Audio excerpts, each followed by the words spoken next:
All right, welcome, welcome everyone. It's um,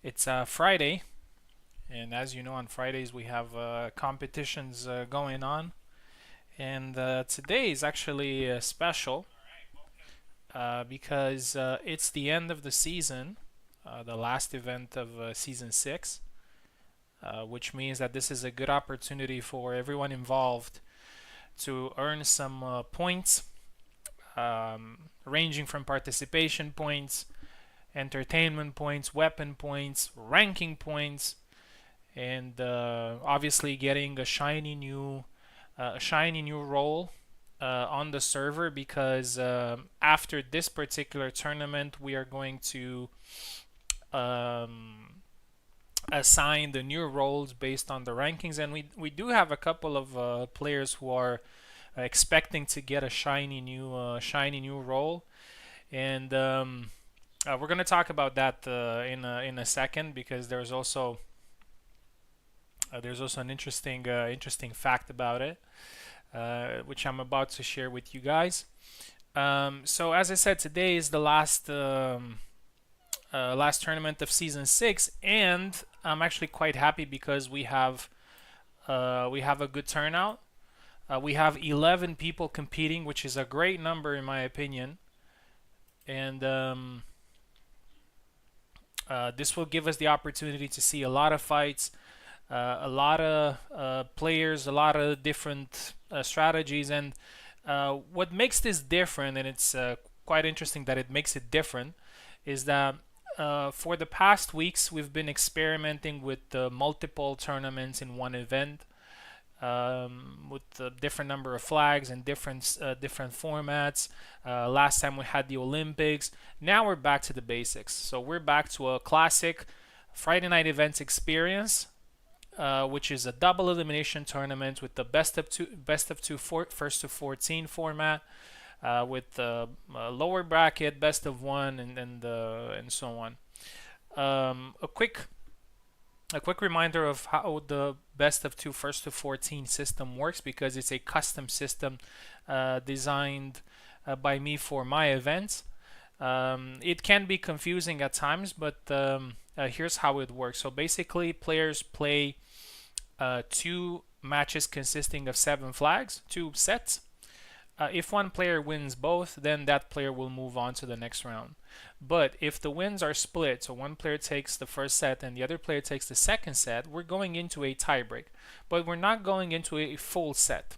I mean, in some cases we might, but we're not going into a full set here. But we are going to use the remaining flags for each player. What does that even mean? So, for example, if somebody wins 7-3, it means that they still have 4 flags left, yeah, because they lost only 3.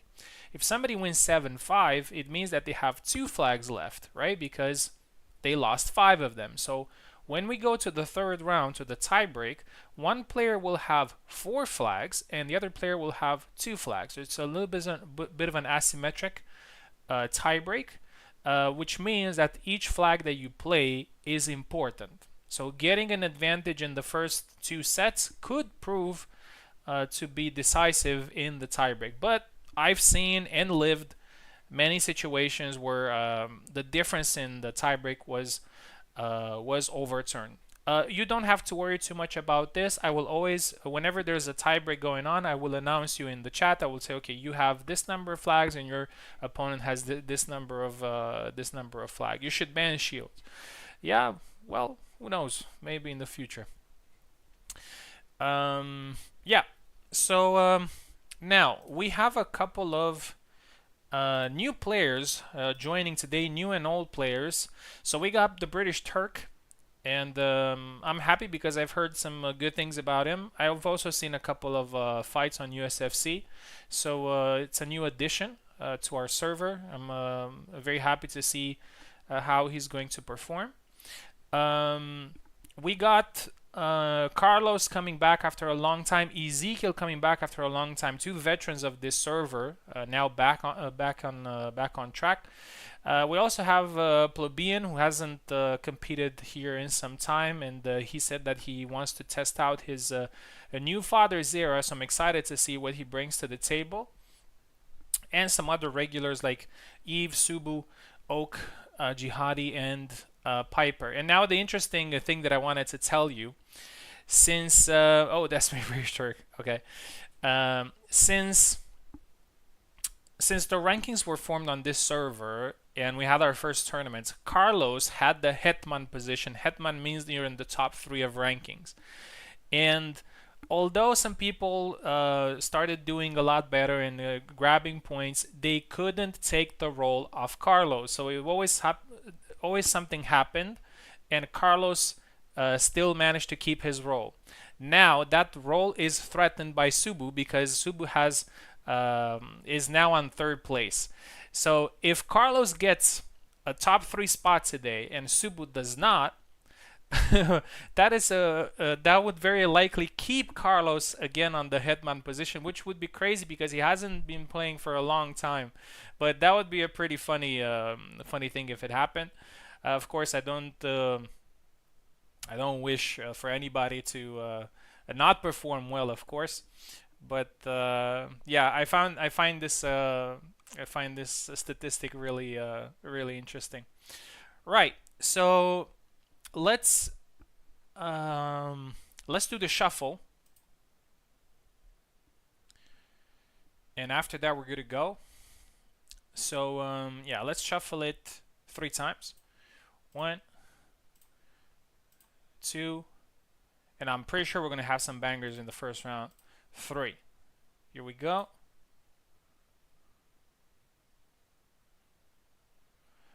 Oh, the British Turk is going to start with a very tough match against Oak. The winner of that is going to face Eve.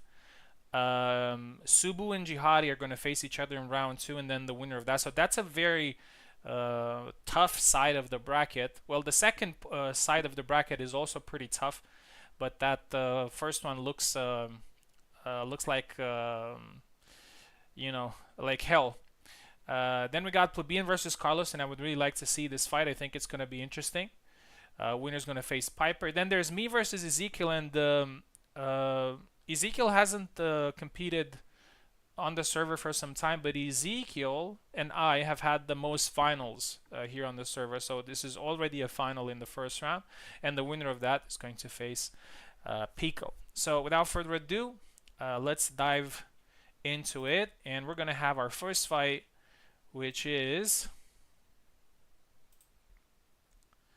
the British Turk versus Oak.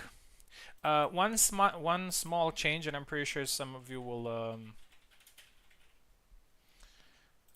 be pretty happy about it.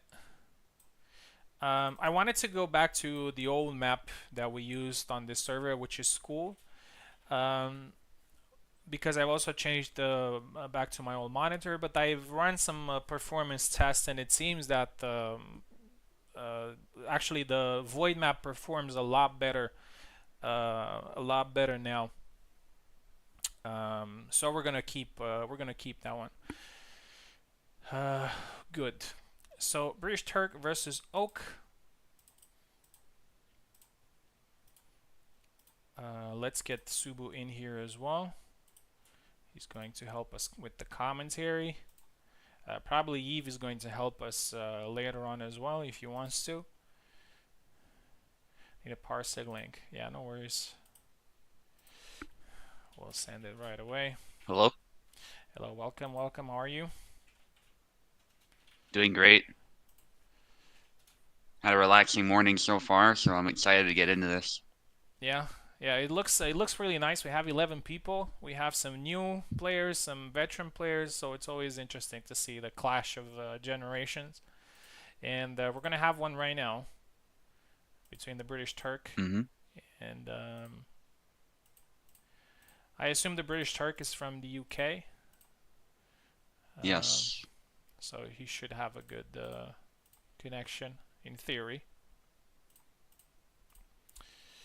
Here we go.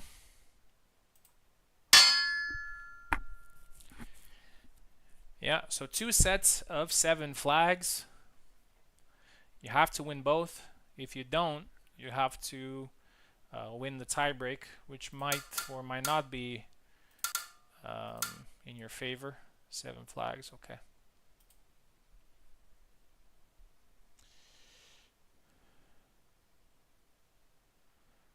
So British Turk on the left. Oak is on the right. Do you know who British Turk uses? I mean, we're gonna find Marie. out really soon. Marie? Oh, okay. Yeah. Marie.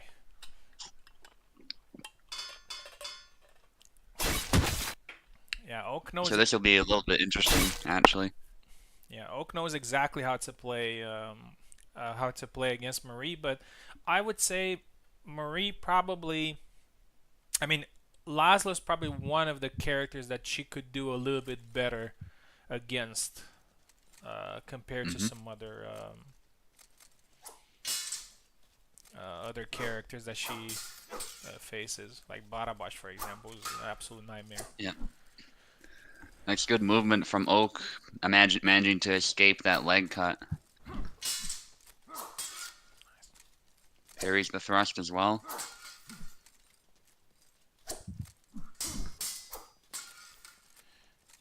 Yeah, very composed start here from British Turk, which I like to see. It's a sign of an intelligent player. Yeah, goes low again. Oak just looking for that opportunity. A bit too far, though, with that back Y.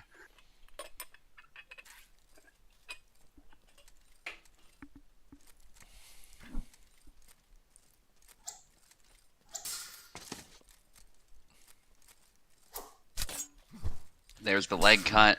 Oak's movement is gone, but yeah, he got too close there. Yeah, that's a little bit of a trap with the limping, because blocking in this game is more effective when you stand still. And when you're Hmm. limping, if you're not moving, obviously, or your movement is very limited. Oh, nice thrust there from Oak. When your movement is very limited, you can actually block better, and that's exactly what happened there. British Turk went there for the hit and got punished immediately. Yeah. It's definitely better to take advantage of the fact your opponent can't move and then try to outposition instead of just Yeah, trying to get close and yeah, fighting that way, especially if the rapier. yeah. Try to use range. Yeah. Oh, nice thrust right to the face. And that's a Yeah, mechanic that those has cuts. been, yeah, that's a mechanic that has been in the game forever, which is when you whiff an attack and somebody immediately throws a thrust, it goes to the head instead of Yeah. going to the dedicated. Oh, nice one to the arm. Armpit, nice.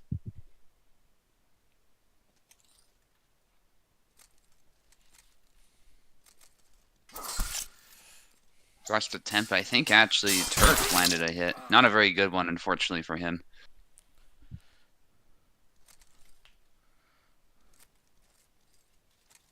Yeah, and that's what Oak needs. He needs to clear that space and just go in, and he knows that very well.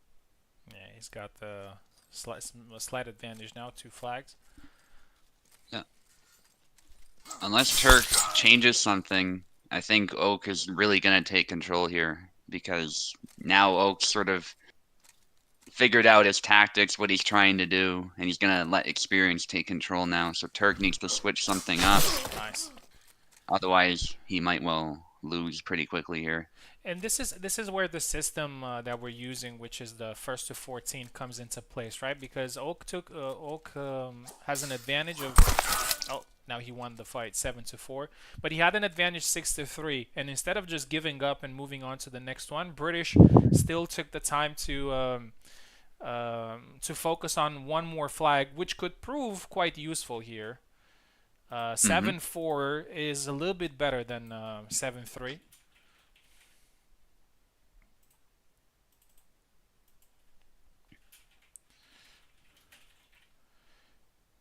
Here we go. We're moving to the next fight, the second set. Oak is the left side, the British is on the right. They're sticking Same with the picks, no same surprise same there. characters. Yeah. I would say Marta would probably do a lot better against Laszlo. And I Mm-hmm. know that most And she Marie has players also use Marta as well, to definitely, an yeah. extent. She has good cutting options as well, actually, for a rapier anyway. She isn't likely to kill if she hits the body, but if she does land a nice hit to the head, she can kill in one go, and she has good beats. Yeah, those What I leg th cuts leave you exposed. Yeah, what I think that happened to Marie is that, I mean, I believe that her problem right now is among a lot of things is her lack of speed. I mean, she is fast, but she's not as fast as she could be or as she used to be.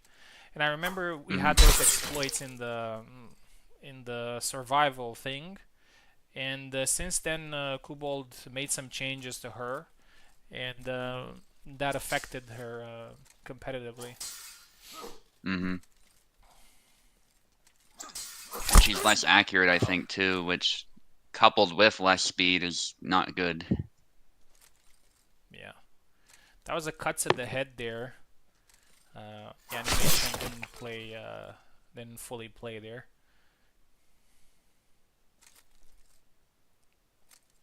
Faster slashes. I don't think her slashes are so much the problem. She is using a rapier after all.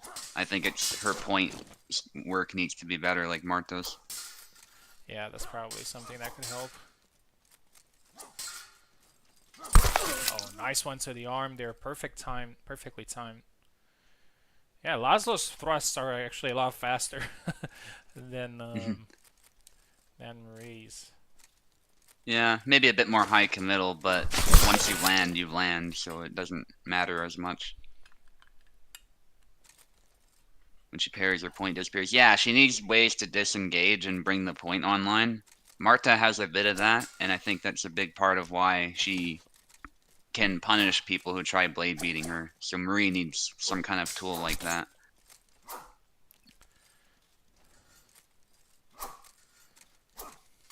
It's still a difficult job for somebody that plays Saber and also plays a character that is quite wide open, exactly where Marie has most of her attacks. 4-3 now for Oak. Yeah.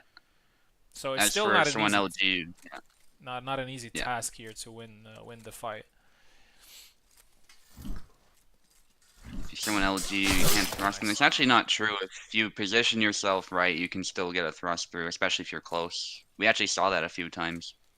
So I think it's more about accuracy with Marie. She needs to be more accurate. Oh, Yeah, again, actually, it oh, hit through the long guard. oh! That And was there's the stab. unlucky. That was unlucky. A little bit more power on that one. Yeah, unlucky. 5-4. But Turk needs to Turk's focus. doing well, though. Yeah, just on winning the fight. Oh, and the double lunge. I think Oak tried to dash back, and he got caught by the second attack because it lingers a little bit. Hmm. Yeah, Turk needs to just focus on winning this set, and then in the tiebreak. Oh, nice Yeah, double there, lunge double again. lunge through the long guard. Yeah. And that's what I was talking about. If you position just right, the point still can go through, especially with double lunge. Yeah. By the way, if this fight goes to a tiebreak, do not switch sides. Just stick to your side, so we don't spend time on changing the names and all that. Just stick to the side that you were on. Last flag. Very valiant effort here from Turk, I have to say. Some good plays. Took advantage of Marie's weapons, best weapons. Oh, a slash there, and it's a double. Double.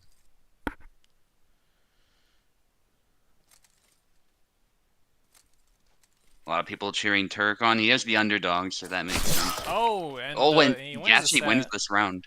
Yeah. Wins the set. Just 1 second to tell them what's going on.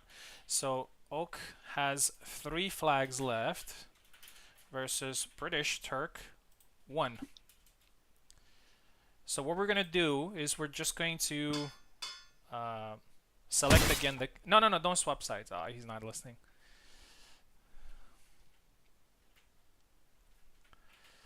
Well, sometimes it's not even about distance, it's about positioning. It's like when you're auto guarding a cut.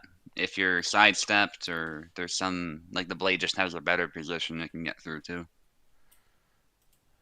Yeah, just take the second. You need three. You need three, Turk. You need three, and Oak needs only one. So don't die. That's Yeah. all you need to know. You know, this is where it becomes interesting because so Oak got a little bit of an advantage, so three flags. Now British Turk barely won the fight, but he has the morale right now, and three flags are actually not that difficult to get, even when you have one life left, one flag hmm left. Yeah, we've seen crazier things happen. Oak is trying to use long guard there, which is smart, but that was a good beat. I think Turk more or less understands what Oak is trying to do though, so he might be able to Oh, punish it, and there's a nice stab the around Oak's guard. yeah, the first thrust was actually stopped one of Oak's attacks. He was about hmm to get scalped by that side step. Yeah. Oh, and that was a Oh, it just beautiful got too play close there that from time. Oak. And that's it, but very good effort from British Turk. Very good Yeah, effort. definitely. Yeah. So Oak reaches 14 first, so he wins. And British Turk at 12. Very, very close match. We're going to see British Turk a little bit later in the lower bracket, but that was a very good performance. Right.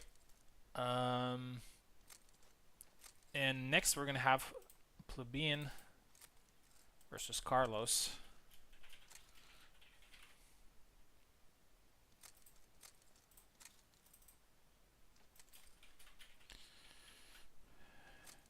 And by the way, when Turk got that first flag and there was just one flag left, sorry, two hmm flags left for Turk. That's usually one of the highest pressure moments for the person that has the advantage, because you know that if they get another one, then you're going to fight for the last flag, and nobody wants that. You know, nobody wants to get to that last flag. Everybody wants to finish it before the last flag. So Yeah.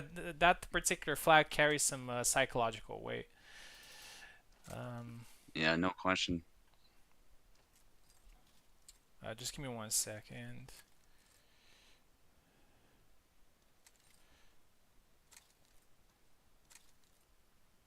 36.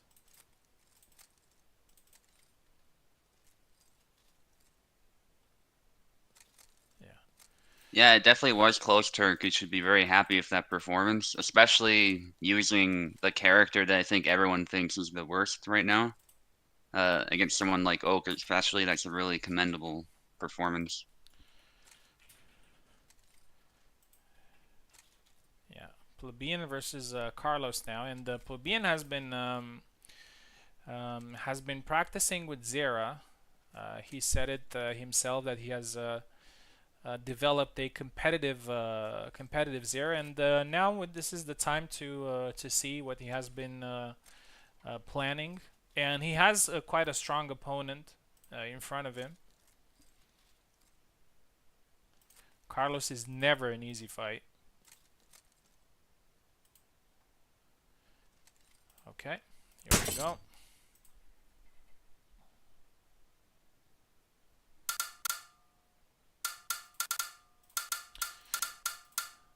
We also have to commend Oak for battling through adversity. It wasn't an hmm easy fight, and British Turk did not make it easy for him whatsoever. And he had a lot of pressure, and also he had the weight of being the favorite. That's something that people do not talk much about. But whenever everybody expects you to win, and people are saying, okay, he's using Marie, but it's not that easy. You still have to work. for that win, and Oak did just that. He didn't crumble under the pressure. Does Plebeian need a keyboard? Plebeian left, Carlos right.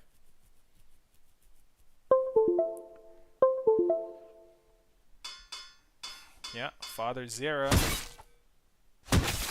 Marina for Carlos. And I have to tell you that Carlos is one of the best Marina players.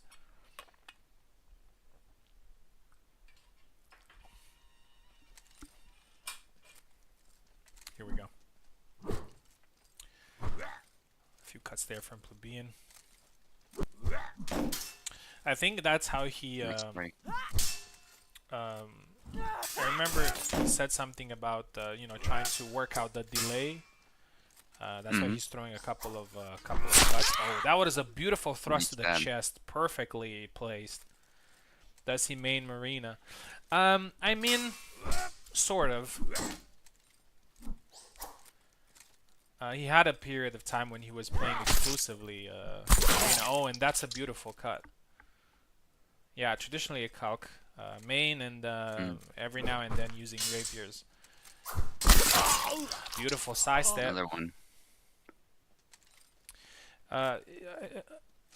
Remember last time? Oh, nice punch. Remember last time when we were talking about some players that could just stick to fundamentals and play well every character? So Carlos is one of those players.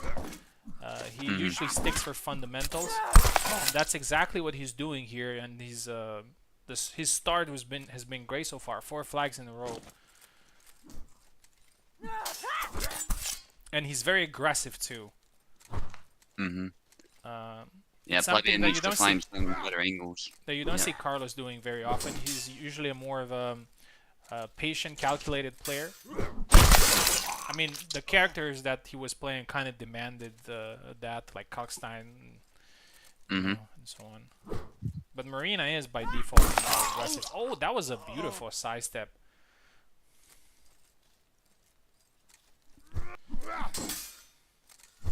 I know that there have been a lot of discussions about Marina. Yeah. And I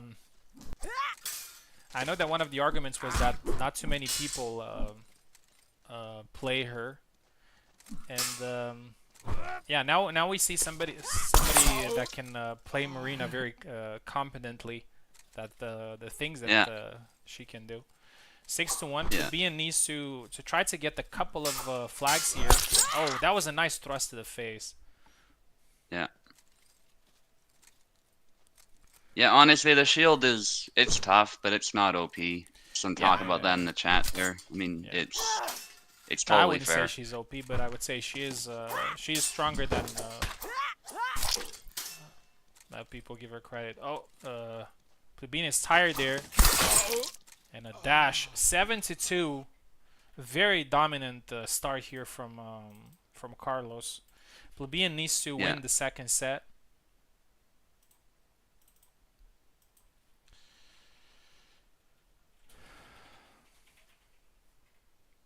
Yeah, that might be true, Sion, but Carlos is also a very, very veteran player, so there's also that element. Yeah, there are many Plebeian's things gonna have to adjust.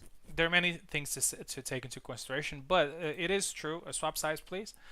But it is true that some characters, for example, lack a little bit of a player base, which means that it's kind of difficult for them to reach their potential.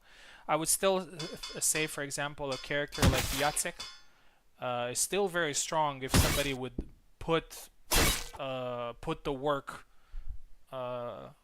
to make him work, because he has a lot of tools to work with. But you know, it also comes with training. It also comes with experience. So if we're thinking about characters like Isabella or Laszlo, characters that people have been playing for 4 years now, or 5 years, 4 years, right? 2021. Yeah, obviously those characters will have reached a higher level of competency in the community. Oh, nice one to the leg there. Yeah. In the process of labbing it. Nice. That would be cool to see. We don't see a lot of Yazuk. Although there's no pressure to use him here. This is a pretty serious tournament. Use whoever you feel good with.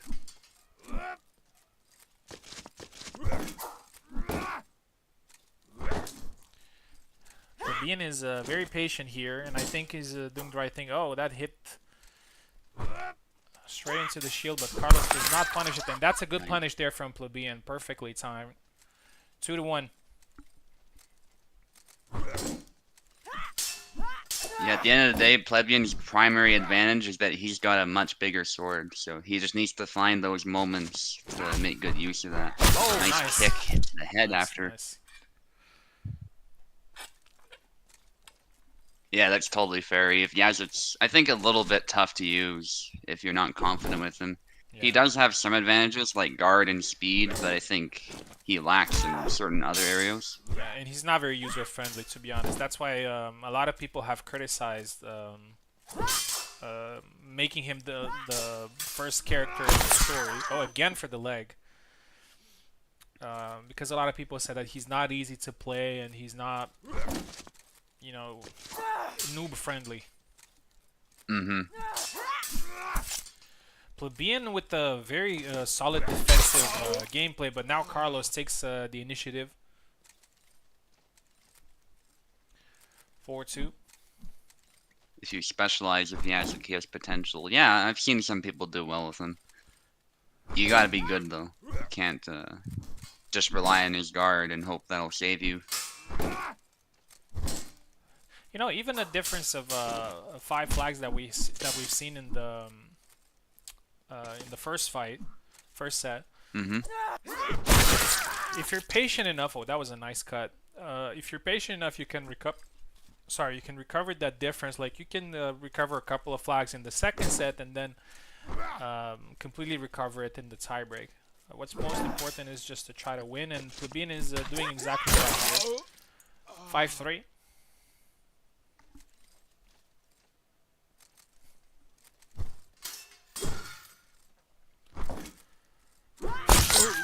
Double. Oh, double. I think we're gonna have a lot of tiebreaks tonight. Yeah, this level of competition, I would not be surprised. Carlos, oh, he's trying to bait him, I think, but it didn't work. He ended up walking into that stab by backing away. Oh, yeah, Zera's hard to stab. 7-3. That's a great comeback, try. guys. Just to keep your sides, I'm gonna tell you in a second. So Carlos has 5 flags, and Plebeian has 4. So Plebeian has done a great job of minimizing Carlos's advantage. Great comeback from him. Keep the same sides. Choose your characters. You can pick different characters if you want.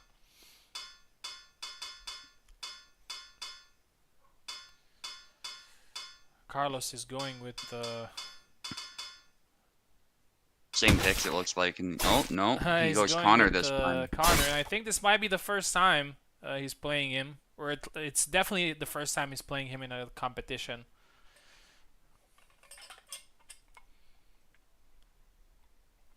Yeah, I would have thought Connor would be like Carlos's pick if you were to pick a shield character. He just seems to have the vibe because he plays in a more slow, patient way. But we've seen him do well with Marina, so there's no question. Nice thrust. Yeah, when I well first told Carlos what's the next character going to be, I said it's going to be a mix between your mains, so Kalk and Marina. Mm-hmm. A good start there from Carlos, though. He got 1 flag. He needs 4. Plebeian needs 5. Double. Oh, big swing there, saving him.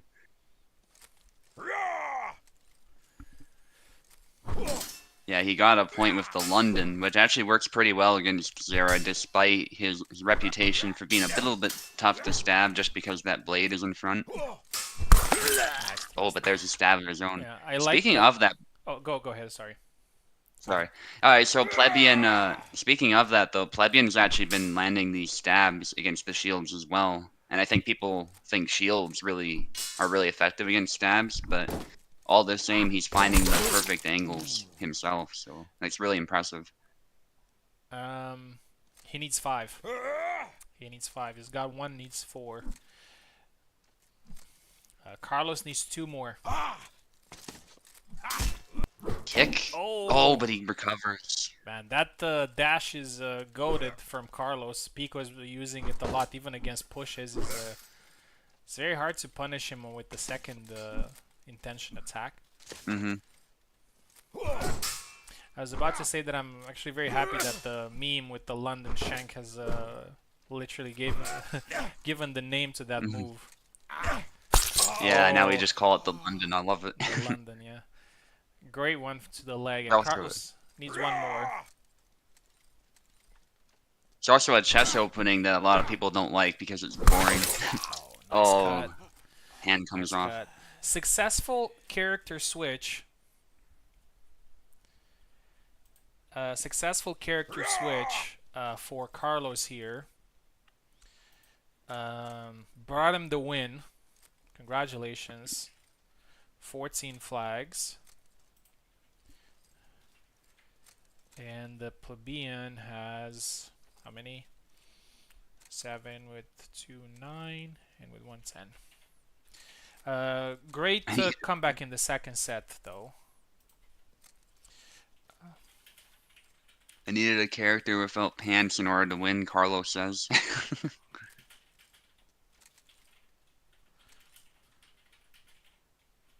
Yeah, Plebeian did well. He was fighting against an opponent much more experienced than him, so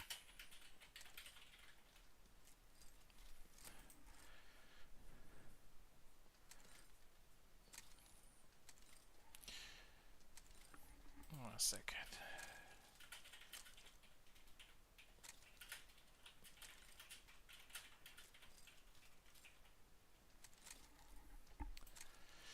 Great. So a good start there for plebeian. Um, although he lost, he still had a great performance, and I'm sure he's going to do even better in the lower bracket. Good, a good first fight here for Carlos. He's going to move on, and now it's going to be me versus Ezekiel, and this is going to be a very tough fight because we know each other very well. We've fought many times, and we've had so many fights that ended on the last flag. And most of these fights are, I would say, exhausting. Here mm-hmm. we go. We'll see. Ezekiel has a couple of options to use. He can use Marina, he can use Marta, he can use Sam. He's very competent with all 3. We'll see which one he picks here for the first fight. We all know what character I'm going to use.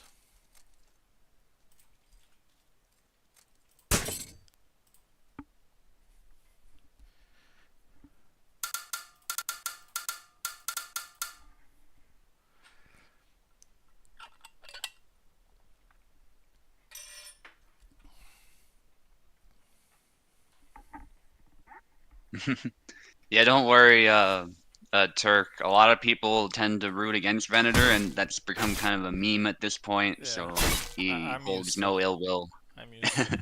for that. No Yeah, worries. and we all know it's about the underdog, right? We're just cheering the underdog on.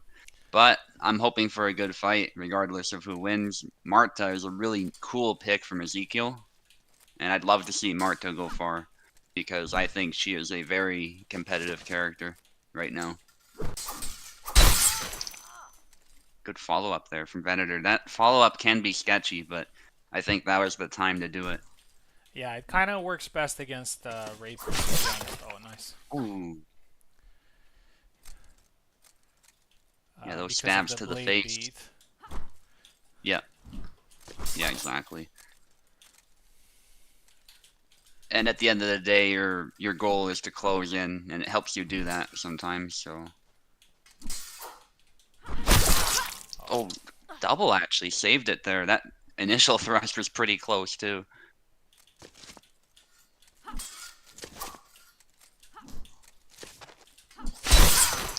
Oh, it's another double. That push is really cool as well. It's very unique in this game because it's an attack in of itself. Even if you don't land the push, you can just stab right after.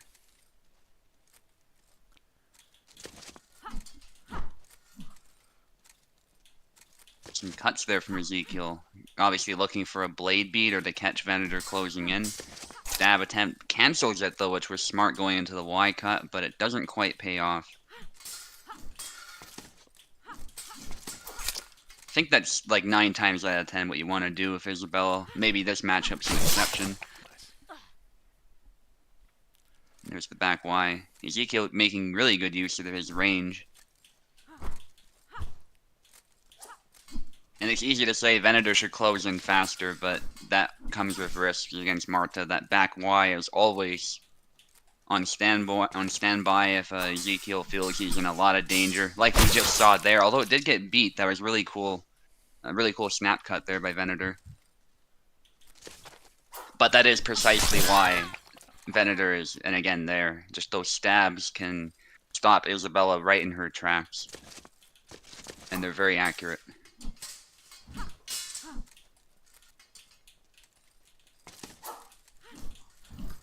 That's actually a really long lunge there, a little bit deceptive from Marta. Good retreat. And that sidestep, unfortunately, probably just a bit too close to land it.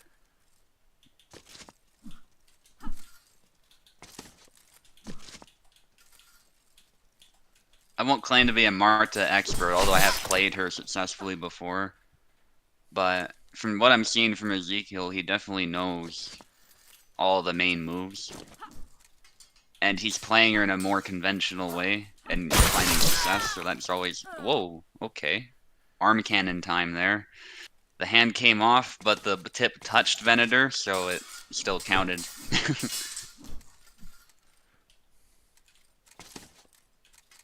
Well, these things happen. They were still really funny. If you guys know about Tori Bash, that ragdoll... it's like a turn-based ragdoll martial arts game where you make your own moves. The arm cannon was such a classic move in that game. You'd cut your own hand off and then just fling your sword at your opponent.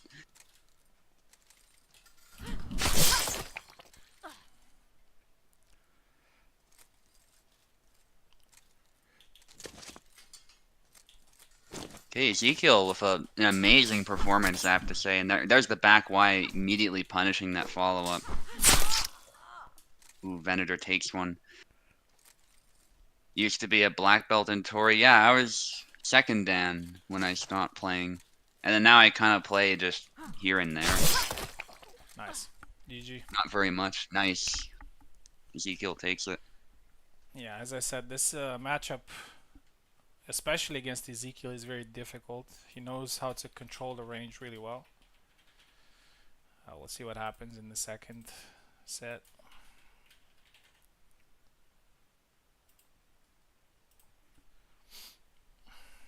Swap sides.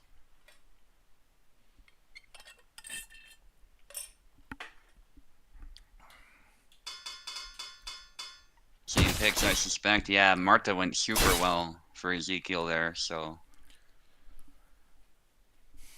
Got old for you after a few hundred hours. Yeah, it eventually gets old, but just the fact that all the moves in that game are player created, and it has such a loyal community is pretty nice. And they even have some HEMA mods in there, like you can do Messer and a bunch of other cool stuff. It's kind of a goofy game, of course. It's not meant to be in any way realistic, but it's a lot of fun.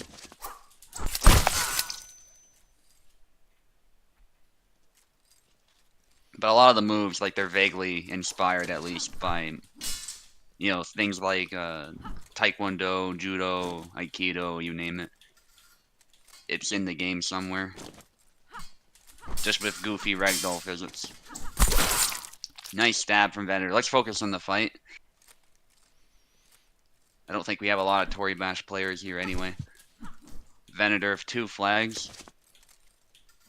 Wushu and Aikido. Yeah, I did Judo a lot. Which is funny because it's nothing like Judo in real life. There's actually a lot of striking in that. and a lot of arms flying off and stuff, but there is grappling too. Nice back Y there. And the sword fighting too. I like the sword fighting in that.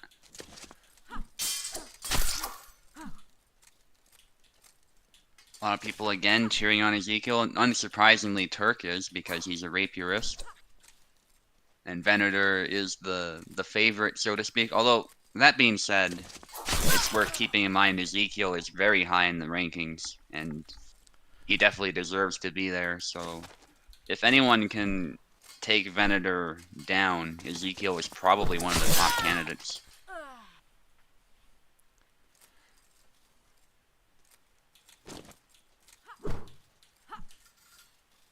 And a really good start for him, I have to say. Venator just struggling to get in there, because even after those blade beats, I mean, he manages it there after just a barrage of cuts.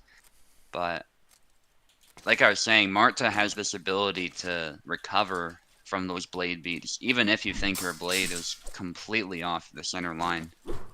And it's just one of those things that Marie lacks, but Marta has. So she's always threatening you with those stabs.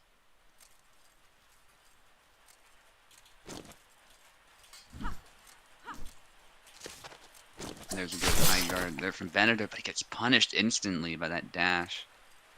Traditional values versus feminism. That's what Oak said.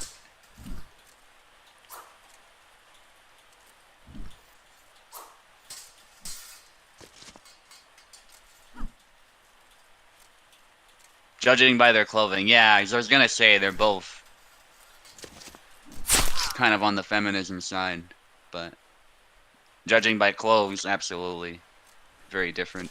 Isabella is wearing men's clothing, not women's clothing, but that was actually a fairly common thing for women who were fighting, which was a little bit rare, of course, but it did happen sometimes. Or if they were doing some sort of manual labor that absolutely required that they use men clothing, sometimes they did.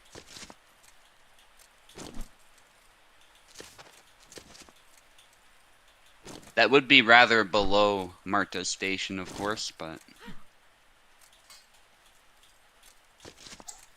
regardless, yeah, again, that's the signature punish to that high guard. And I think what helps Ezekiel there as well is at least the blade is between the high guard cut and his GG. body, so he can kind of interrupt Venator even if he does go for a high guard cut. GG, well played. Great fight. I noticed that when he was lunging at me, my sword was going. When I was in high guard, my sword was going down before that. I don't know what's. I don't know if I Hmm. was doing something or if something was happening. Like it went from the high guard and low guard, but maybe I was trying to dash back or something, and it was just going straight to the low guard, and Yeah. I got hit a couple of times. But that was a great performance. Congratulations. I have to climb my way back from the lower bracket. It's gonna be difficult. 14 for Ezekiel and 7 for me, I think. Let me see. Uh, my YouTube's a little delayed, 8. Yeah. but I believe so. Yeah.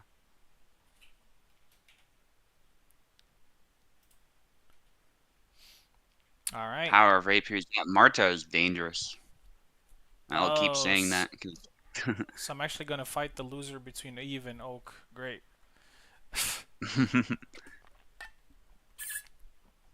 Not a. Yeah, I don't envy you.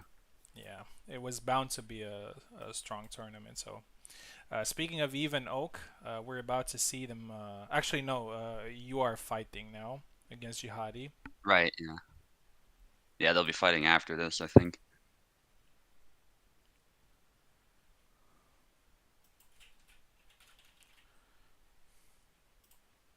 Maria's dangerous, don't forget. Well, we've seen some upsets, and honestly, I've had those too, where I'm fighting Marie and I'm like, this is going to be pretty easy, right? Because Marie's is seen as pretty weak, and I think objectively that is the case, but a good Marie player can still score some points against you. So you do have to watch out for her as well.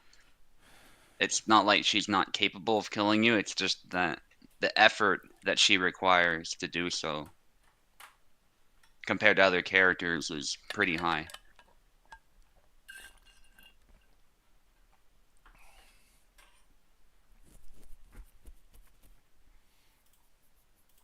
There's Jihadi. Okay, good luck, Jihadi. Subu taking the left, Jihadi taking the right.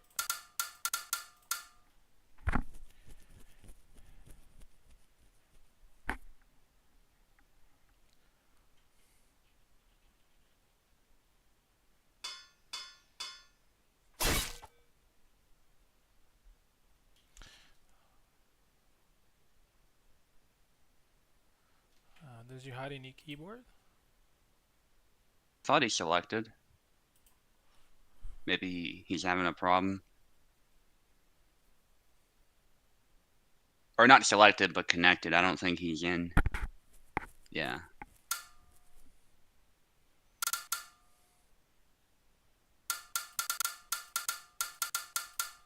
No, he's using controller. Okay. Click the window if it's not working. That might help.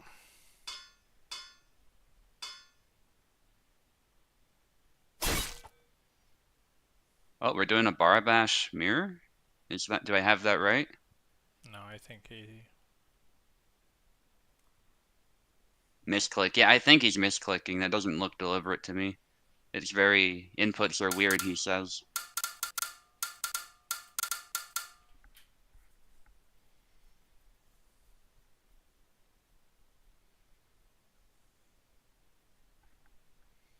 Are they delayed? Because that would explain it.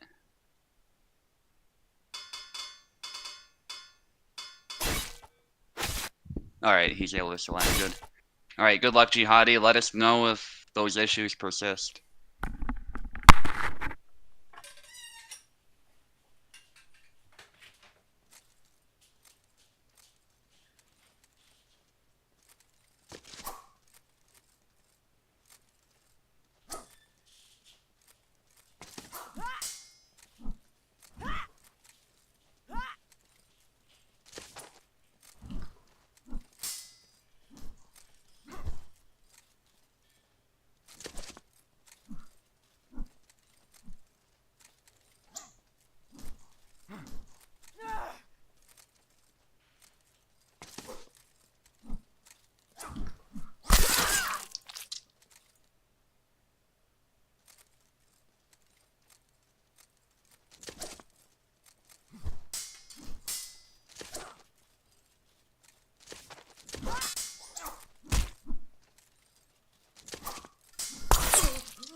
about that. Rain just started, heavy rain, and I had a lot of windows open in the house. Looks like this is a very competitive fight. 4 flags each.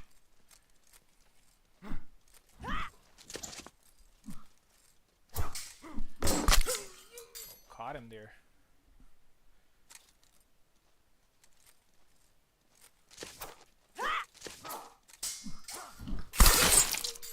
And again, 6-4. Jihadi's doing a great job. Has the chance to close this first set here. Oh, pushed his thrust there. That was interesting. Used the force there.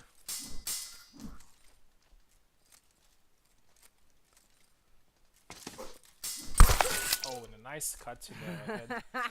7-5. Minor advantage here for Jihadi before going into round 2. It's still going to be very difficult to defeat Subu, but he has a chance now. Swap size, please.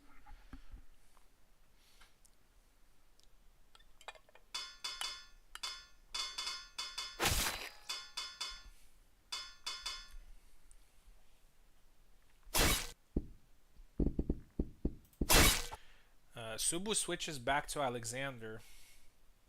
And I think this is a good choice because Alexander can fare pretty well. I mean, Bara also does well against Marina, but I think Alex has a couple of extra tools that he can use. Try to cut the head there. Jihadi punished it immediately.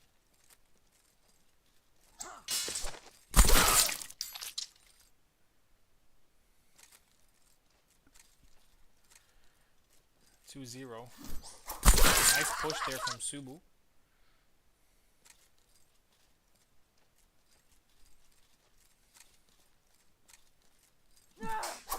Tried again the push, or it was a grab, I believe. Oh, a couple of exchanges there, and Jihadi actually wins the exchange. Marina is one of the characters that in close range can win a lot of exchanges, and the cut that catches Subu double.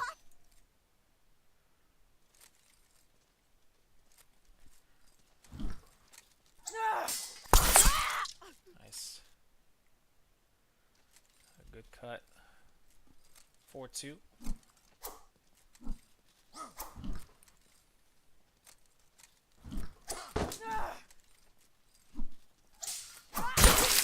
And again catches him with the retreat cut. 5-2. And again catches the arm. Jihadi is doing such a great job of catching the arm. 6-2. Only needs one more. Oh, and caught the leg there. 7-2. Very dominant performance here from Jihadi. Congratulations. GG. Yeah, I'm very off my game today, but Jihadi played well. Yeah, it's also the first match of the tournament is always, you know, kind of the rhythm finder, and if somebody is like in top shape, it's kind of hard to get your rhythm back. Good win there for Jihadi. He will be moving through to the next round. So now we got Subu in the lower bracket as well. So it's gonna be a war down there. We're gonna have a lot of interesting players in the lower bracket. Speaking of interesting fight, we're gonna go with Eve and Oak. And this is a good opportunity for both of them to, first of all, avoid the lower bracket where we have a lot of veteran players going in and actually moving through and taking advantage of that.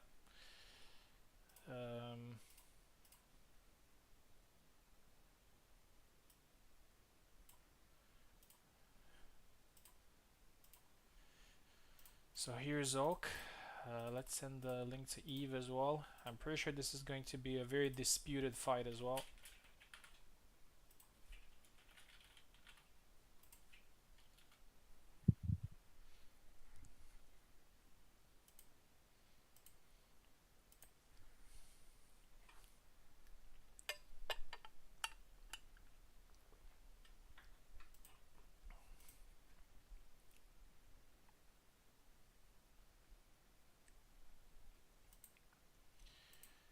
Here we go. Eve taking left, Oak taking right.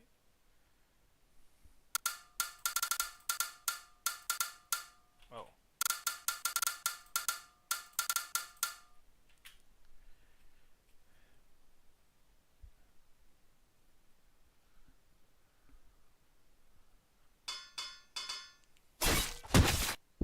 Yeah, and this is a very fun fight.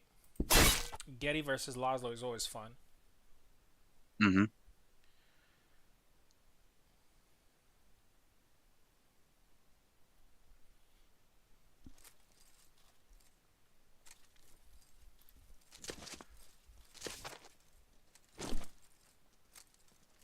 Yeah, it's definitely a tough tournament. There's no question. Doing this for England. Yeah, some Turk is cheering Eve on, of course, because they're both from England. For the king. But Oak with the first flag regardless. Both of these players have mastered their respective characters, so really excited to see what they can do.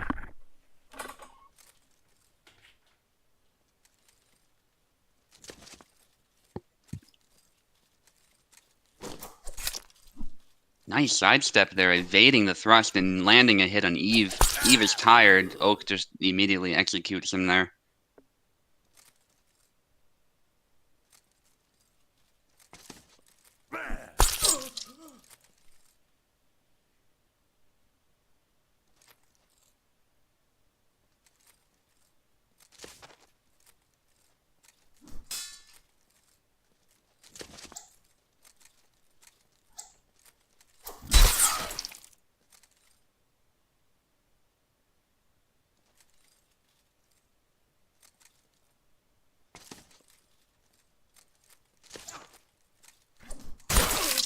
Nice stab from Eve.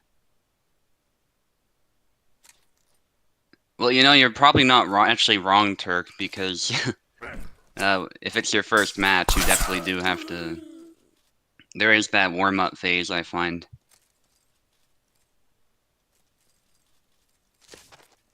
I don't know about that. Ooh, double.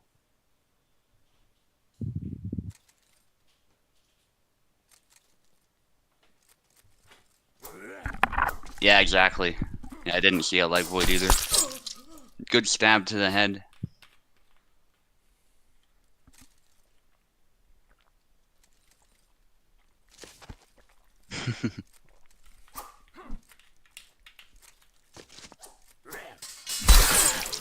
Double. Yeah, this is gonna go down to the final flag, I suspect. Cuts out a measure, but what they're doing with those is they're trying to catch each other if one of them makes a mistake. So they're preemptive attacks that'll instantly punish a player who moves in and doesn't defend himself.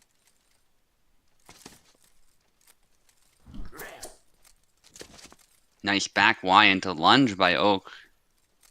Very sketchy combo for the defender to deal with. That's a double. A double.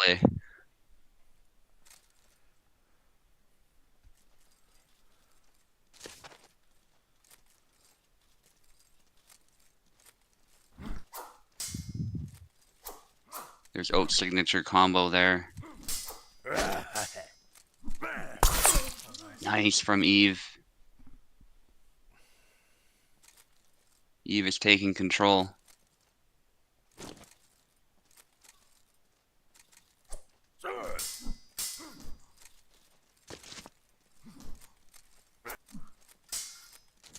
Snap cut. Oh, nice push, but does not follow up. Yeah, Oak trying to lunge in. Good backdash on his part there. Oh, beautiful. Right to the face.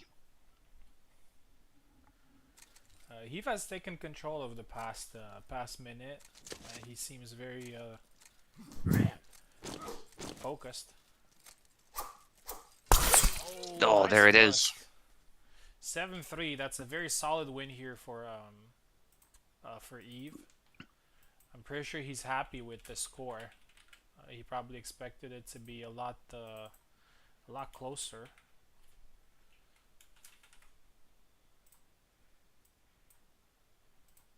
Swap size, please. Yeah, Xian, I think he was joking when he said there was no leg void.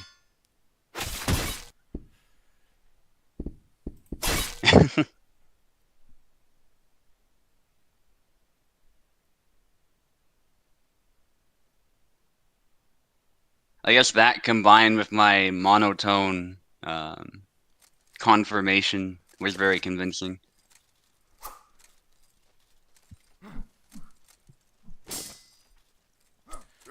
Oak needs to focus here on Anyway, winning the set. He scores the first flag.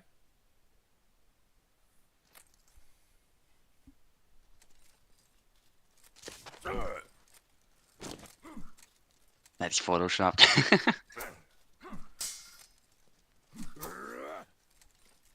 Whatever Eve does is pure skill. Oh, nice. Immediately after this fight, we're gonna have Piper versus Carlos. It's gonna be an entertaining fight. Oh, nice deceptive move there from Getty. It lands more than you think. Thrust. Oh, beautiful. Aggressive play there from Eve. That works out. 3-1.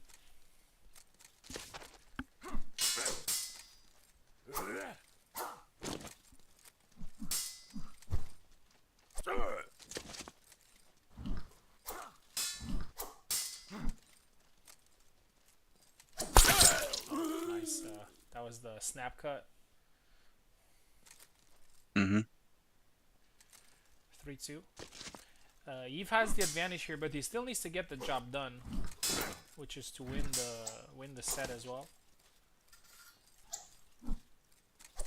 Oh, nice. Nice sidestep. 4-2. And this is the time when some players manage to even increase the difference by becoming more secure and becoming more creative. It gets caught this time. And sometimes when you become more creative, you throw your opponent off, and it's even harder for them to come back, unless they also have the same level of focus and they keep their composure. Yeah, Oak got a nice strike there through the weak of the blade, but didn't end up killing the opponent. There's a double.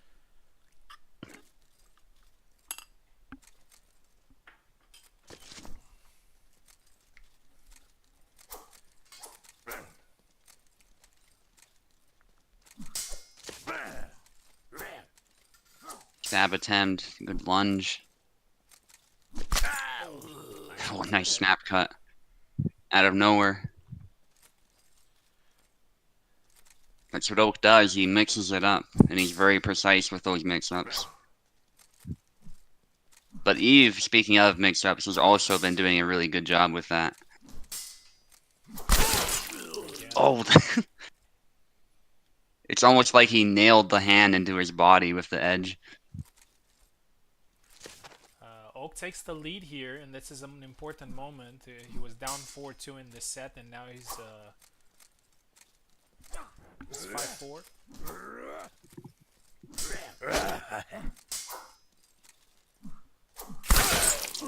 Takes the head there, and this could be huge for Oak, because if Oak wins the next flag, he will have a pretty a good chance of winning the tiebreak. He will be only one flag behind. A reminder: do not switch sides if Oak wins. Thrust attempt. False edge cut from Oak. Eve backing away.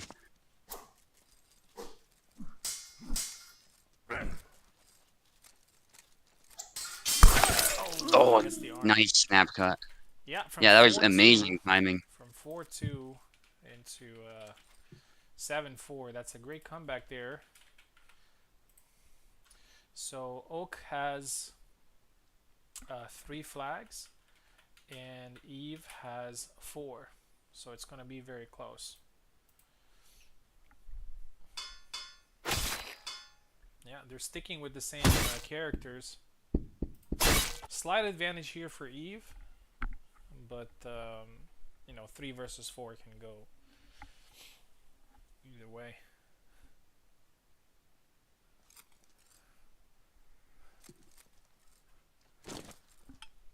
Turk is very excited to see the outcome of this fight.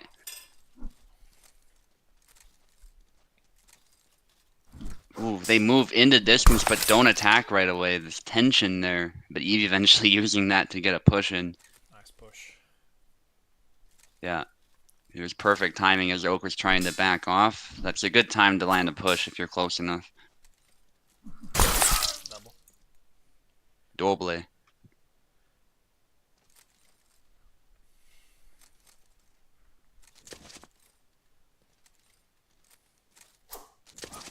I sense another double.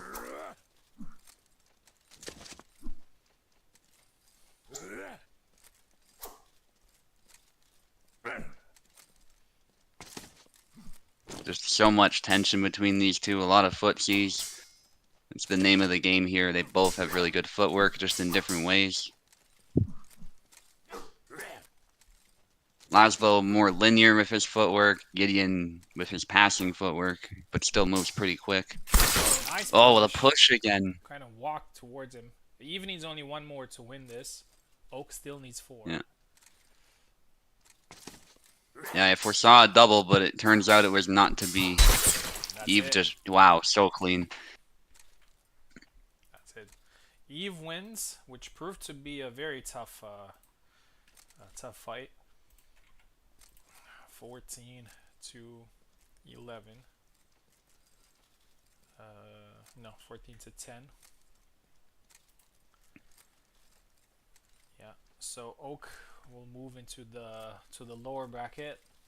He's gonna face me, so one of us is going to leave the tournament very early. Now we got Piper versus Carlos.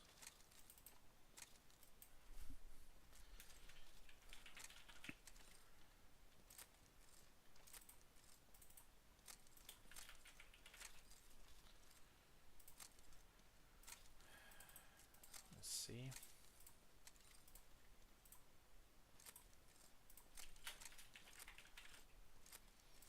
Piper's going to be on the left. Carlos going to be on the right. Carlos with a little bit of warm-up after fighting Plebeian earlier.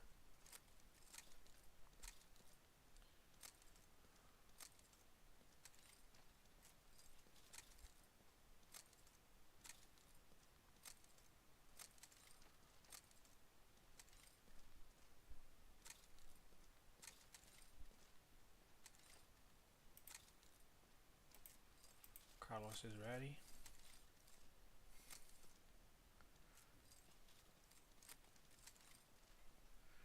I really want to fight Carlos. Well, if you keep winning, you might meet him. Piper was writing something.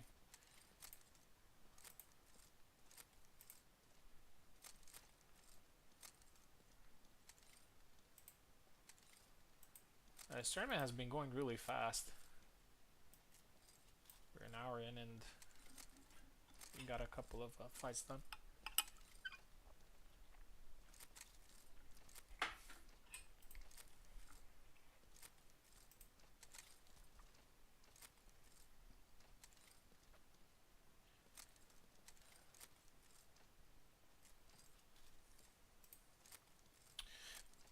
Alright, so it looks like Piper has to figure something out with Parsec. We're going to move to the next fight. We're going to do Pico versus Ezekiel. And this one is going to be pretty interesting. Ezekiel had a very good performance earlier against me. And Alright, he looked locked in. We'll see. We'll see what Pico does here. It's quite likely that we're gonna see Ezekiel using Marina again. Mm-hmm. Oh, fixed it. Oh, there he is. Okay, okay, let's do that. That's what happens usually.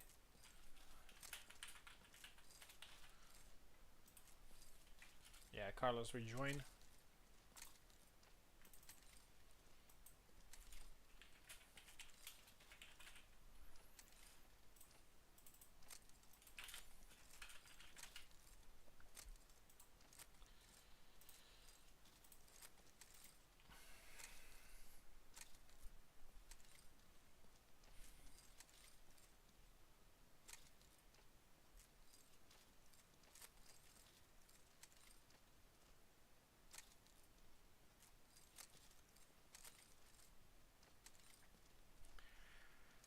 There he is.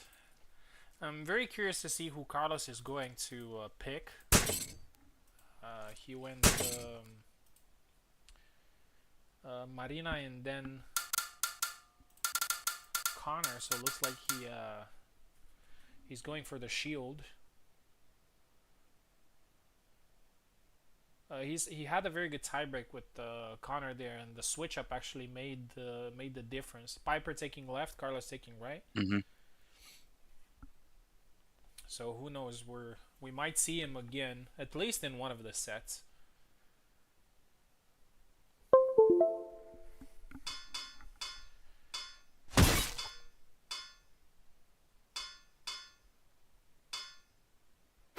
Yeah, honestly, I was expecting it.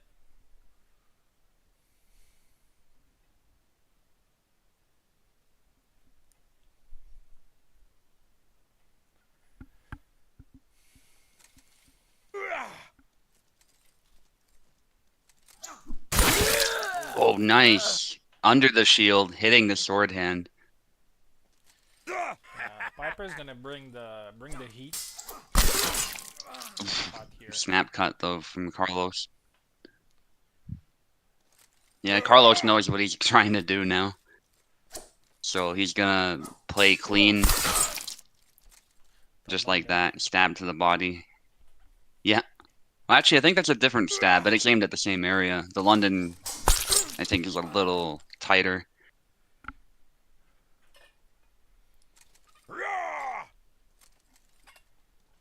Carlos with 3 flags just stopping the momentum, but there, Piper scores 1. It's really what Carlos needs to do. He needs to be that unbreakable shield against the unstoppable force that is Piper. Oh, nice. Goes for the leg.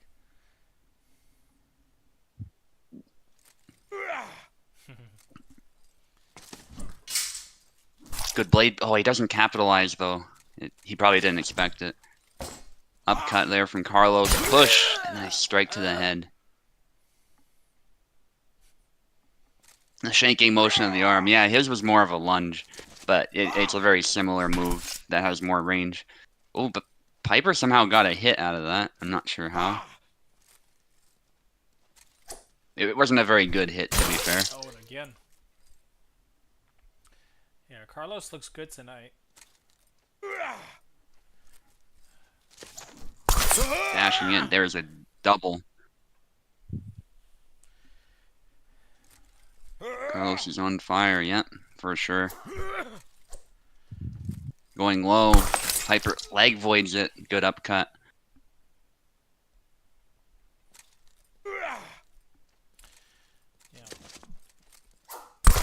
Ooh. I think Carlos needed to... Yeah, he needed to try and readjust. Another one for Piper. It's actually reasonably close now, even if Piper does lose it in the end. That's still a good showing. 5 flags.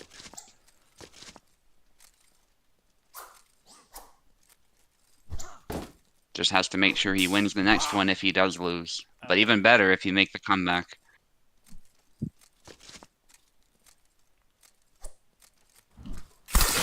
Oh, mix Count. up from Carlos. Yeah. 7-5. It looked like at one point it looked like Carlos is going to win decisively, but the fight was a lot closer. So we're gonna switch sides. Two flag advantage here for Carlos, which means whenever you win, 7-5 or 7-6, it's pretty much. I mean, the difference is not that big, so you need to win the second set as well. So you Hmm. can't really think, oh, I can lose but still have an advantage. It's yeah, subsides.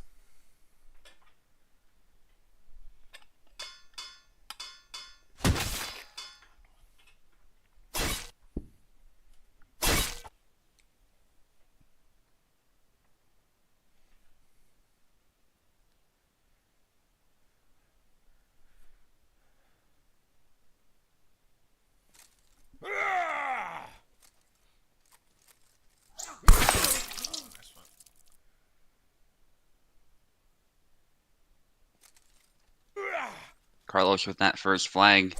Again, he's going to be looking to just stop Piper in his tracks.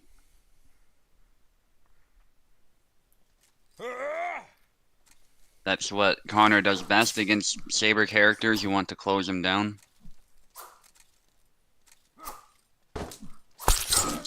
Nice. Perfect timing. It's a little bit slow, that cut, but Piper just wasn't ready for it. The counter to it, I think, for Alex is not as obvious.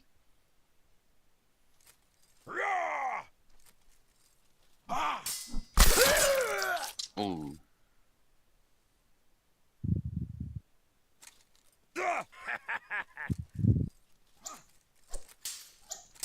Pushes the blade, but obviously it didn't achieve anything.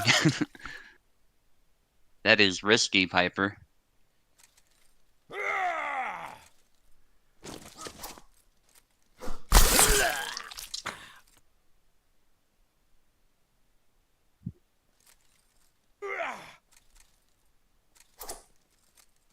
Treat cut.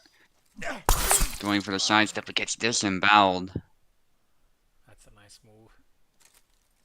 Yeah. Carlos is doing a great job of targeting the lower right quadrant, and oftentimes he's ready to stop Piper's incoming attack when he does so, too.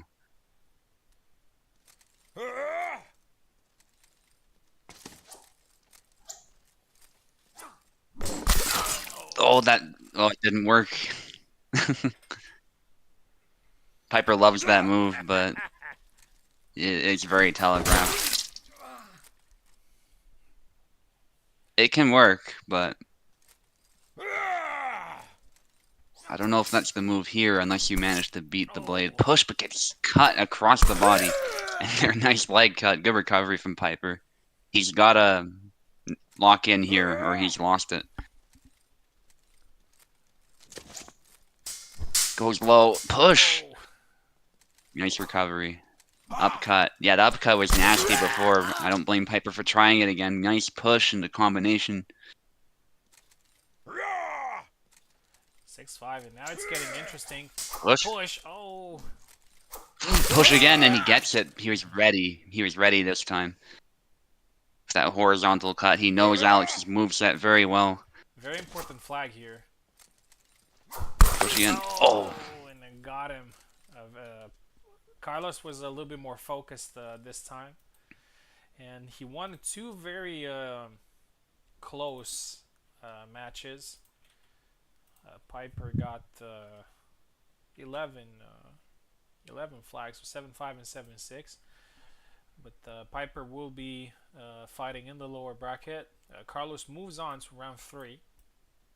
And now we're going to get Pico versus Ezekiel.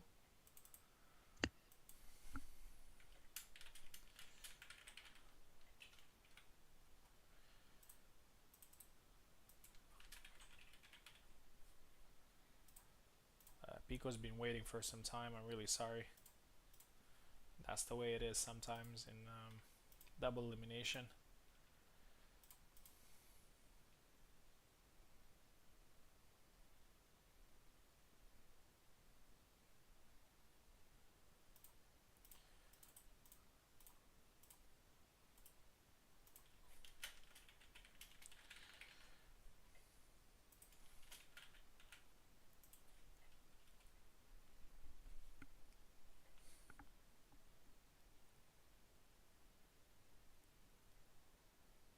Oh, the choke.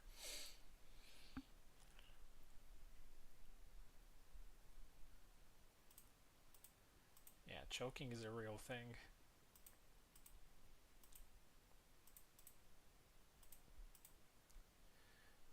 It's also a real thing whenever you're playing a Souls game, for example, and you're fighting a very tough boss, and then you focus on the patterns and you focus on landing damage and you're being patient, and then it has like 5 seconds, percent left on his health, and then you just completely lose focus and he kills you.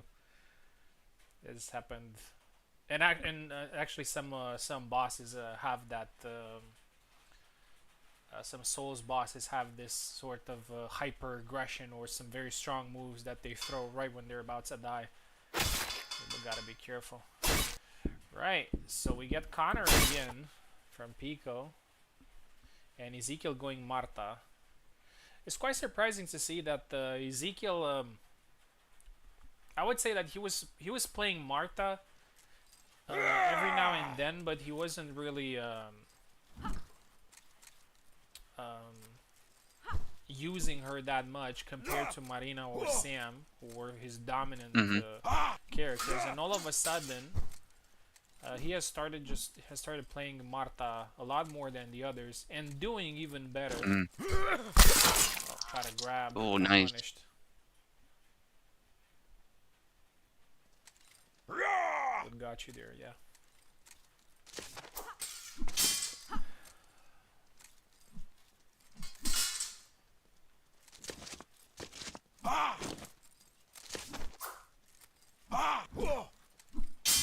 Heckle of the cancels. Wow, nice. And it dashes away too. Connor's a bad matchup for Marta. Could be. I've seen Marta do well here too, though. Marta's definitely a very formidable character. Yeah, I think Connor can stop some of this dashing. One of Marta's best tools, and Ezekiel is using it very well, it is throwing those quick thrusts whenever you're trying to get in, and they always seem to land. Because you have to stand perfectly still when this. And Connor could do better with that shield. And get close. Good angles, though, from Ezekiel's Marta. Seems like Connor struggles to block those if he's moving in. If he stands still, maybe less so. Or if he long guards.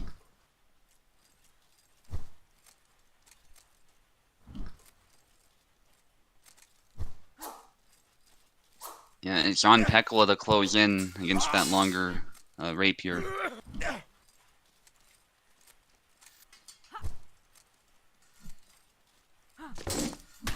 Dashes in. Oh, blocked it with her left arm, and that saved her, possibly.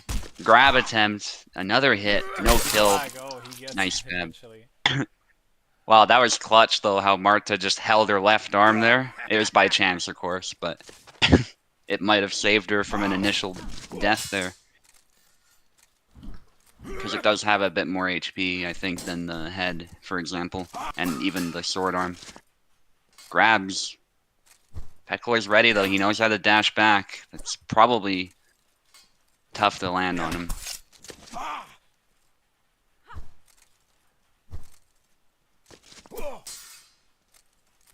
Oh, Ezekiel. Gotta watch that stamina. Taking some hits there.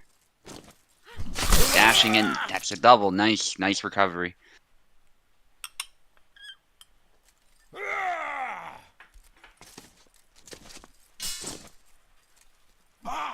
Wow, I think Tekla is dashing in and then canceling an attack, but it still counts as a blade beat. That's actually kind of scary for Marta. Those dashes are so fast.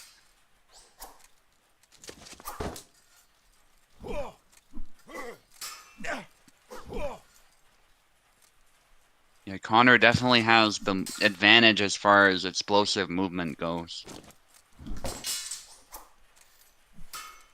Marta has to use the reach and the nimble point.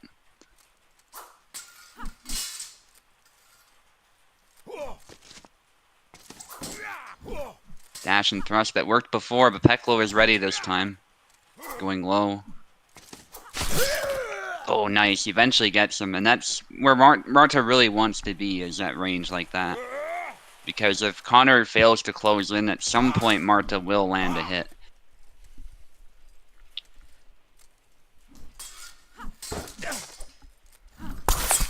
Oh, in moving to the side there to get an angle, he also gave an angle himself. Peklo could just move forward and land a stab. The grab not working again, but a good try.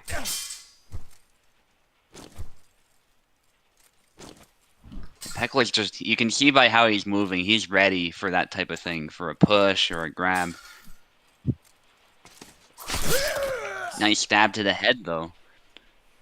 Very tactical fight, I would say, between these two.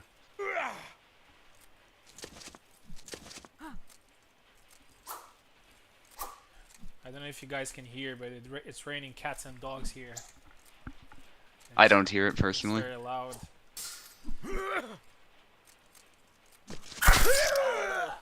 Oh. Caught him with the cut. Yeah, it's very difficult to get into Ezekiel's range. Very difficult. He knows exactly how to stop you and to punish you. It's a little bit of a chess match. You have to think ahead. Mm-hmm. Yeah, that nimble point. Yeah. Like, you gotta, when you move in, you have to take into account that any time he's gonna back Y. Yeah. Or something like that. Like so. Yeah. Yeah, you basically have to have a second intention ready for that attack, I would say. Whether that's backing off, or it's beating the blade down, something like that. You can't just go in with one attack, or sometimes even two attacks, and expect that to be enough on its own. Oh, yeah, Peklo's canceling attacks at times, and it's beating the blade still. Which is a little bizarre. But that's what Pekla does. Oh. The London. That was a London. Yeah.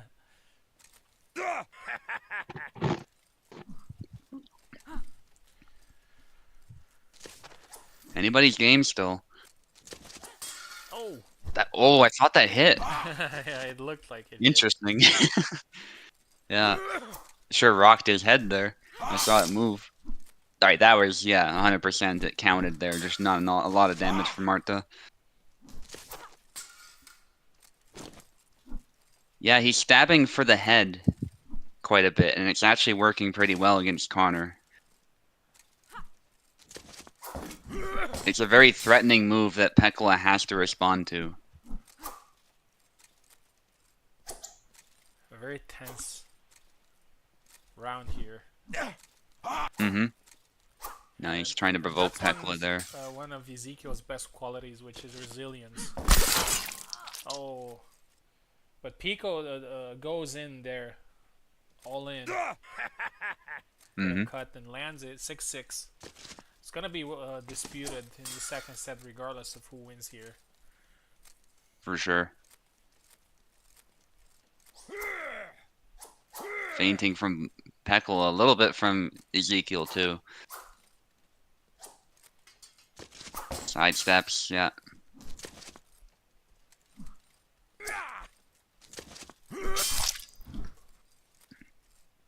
Pekla's showing some resilience too, but I would say he's definitely, like, he wants to get in there. You can tell, like, just by how he's jerking around and dashing and canceling, like, he's really eager to just finish this.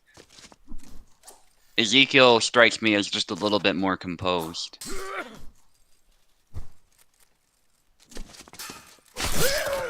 Nice. Push. 7-6. Great fight. All to play for. Yeah.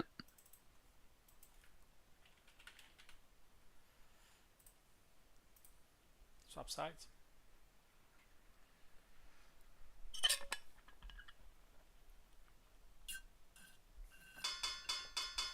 Okay, is Pekla gonna switch it up is the question. No, he's not. I think that's totally fair, actually. He might have lost, but he only lost by one flag, so it's still anybody's.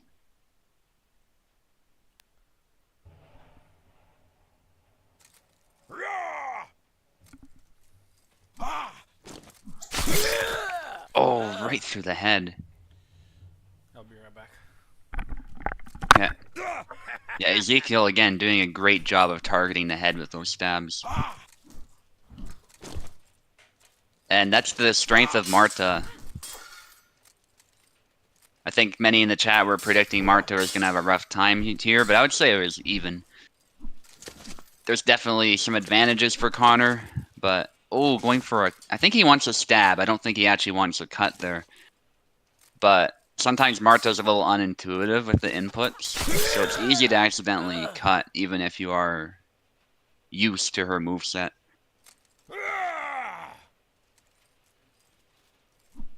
As Ezekiel is high guard there, Pekla almost impaling himself, I would say.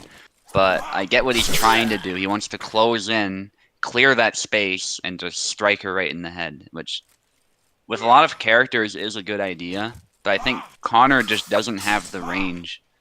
Even compared to Saber, sometimes his cuts just don't have the range you expect them to because he's tucking his hand behind that shield. He's squaring his body up more. And that is a good way of fighting, but when you want if you want like maximum range, it's not exactly what you want.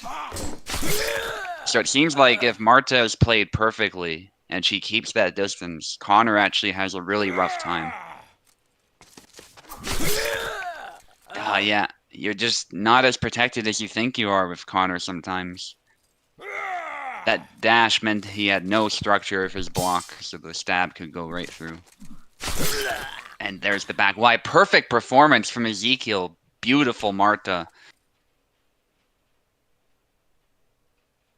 That was a flawless round,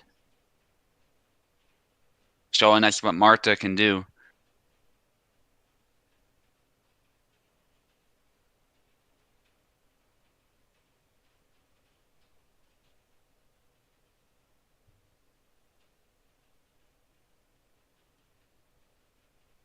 Yeah, even Peklo himself says he doesn't like the matchup, so it looks like Marta is actually a really good matchup against Connor for the reasons outlined.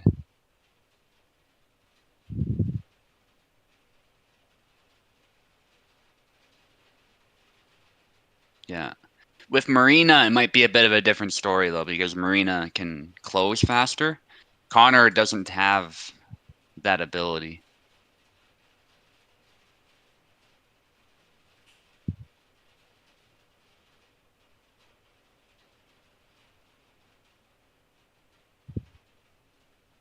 Marina is busted? I wouldn't say so. She's pretty beatable.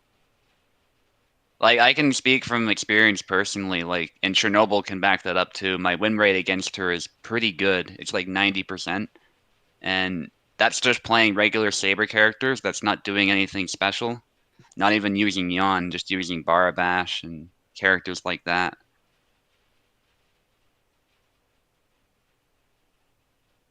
But I do agree that she would do better than Marta would. Or not than Marta, than Connor would.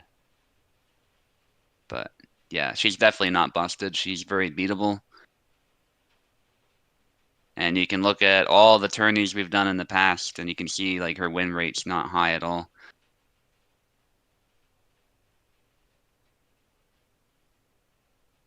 Compared to like Isabella in her prime, Marie in her prime, and Yon now, there's just no comparison. Those characters are, in their time, they were really strong. And at the moment, Yon is definitely in the top spot. I think a lot of people just don't like playing him. That's why we're not seeing a lot of him, but pretty much everybody agrees that some sort of change needs to happen with Yon.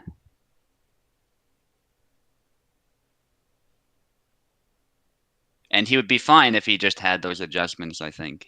He's not broken in every aspect. It's just that he has every tool you can imagine. If Marta wasn't as good as she was, I would say there was no point in even playing Rapier because his thrusting game is pretty much as good as hers. And it's only with a couple of attacks, and then he's got really good reach with his cuts. Good HP, not the best, but more than most. Good speed.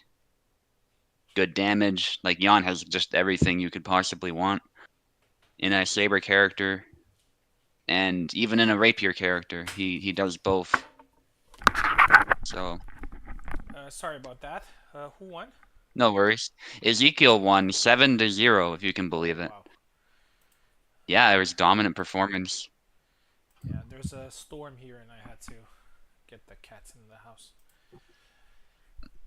Yeah, it's understandable.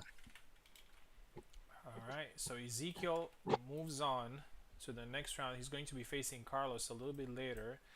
And now we're moving to the lower bracket, and we're going to have a lot of interesting fights there. Pico just fought, so we're going to move to the next one.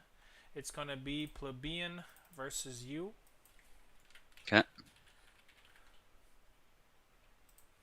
Yeah, Plebeian and I have been doing some sparring, so I'm excited for that one. Hopefully I'm warmed up enough this time around, but we'll see.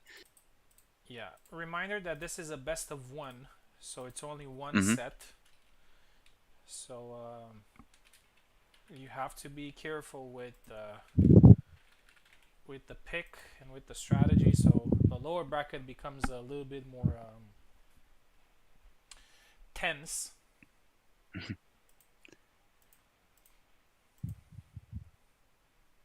Jihadi wants a Bara mirror. Well, that's up to Plebeian, but don't feel pressure, Plebeian. I know you like Zera a lot now, and you've been doing pretty well with him, so if you want to do Zera, that's perfectly fine too.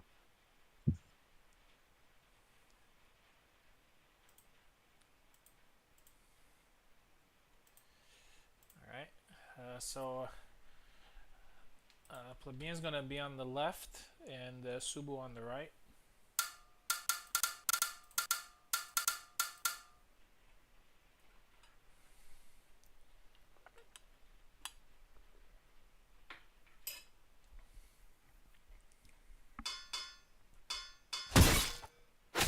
Yeah, a long sword fight.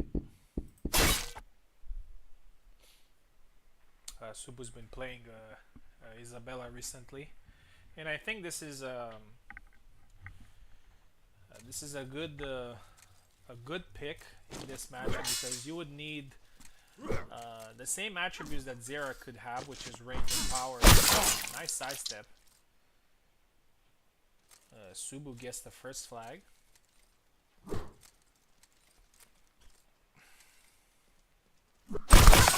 Double.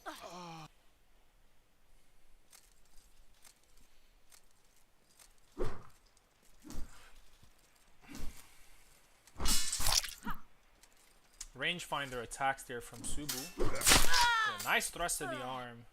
Plebeian is showing that that particular thrust, he's won a lot of flags today. Nice side step again from Subu. Zera has some weaknesses on the sides. Oh, the follow-up attack did not have enough power to land the kill, and Plebeian landed his own. 2-2 now. Thrust countered by Plebeian's thrust. And it's 3-2. Double.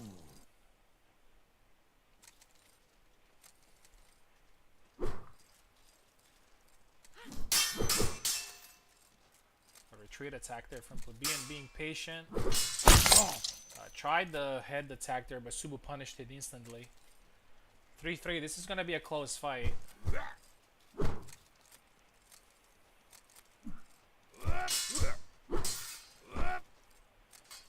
Usually, double. Zera players want to bring the chaos in this match, but Plebeian prefers order. Oh, the second attack did not land, but now it does. Subu a little bit unlucky there. In close range, some of these exchanges can be... Oh, thrust. Oh, the handle there. Zera's handle. Yeah. Subu again gets unlucky on this flag, but props to Plebeian for keeping the correct range there. the Subu's punish hit the sword's handle. Again a double.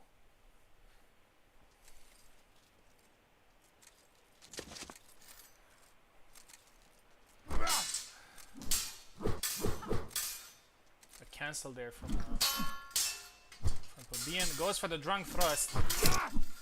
Oh, again Subu misses just inches.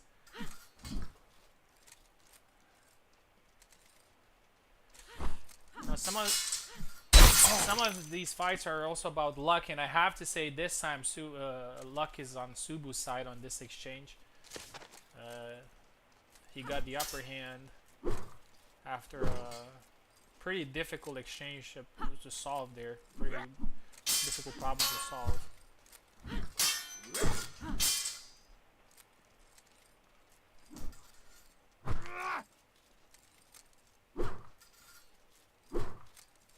One flag advantage here from plebeian. Slowly getting close, and a push there from Subu. That was perfect timing.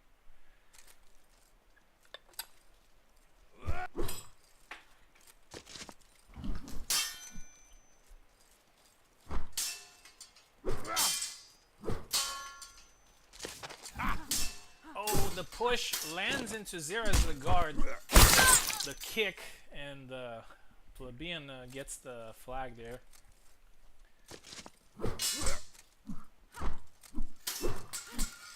Cut into thrust. Follow up, goes for the leg. Subu's tired, but the plebeian cannot rush in. A great flag and a great fight. Possible candidate for a fight of the evening. So many cool exchanges. Goes for the thrust, and it's a double eventually.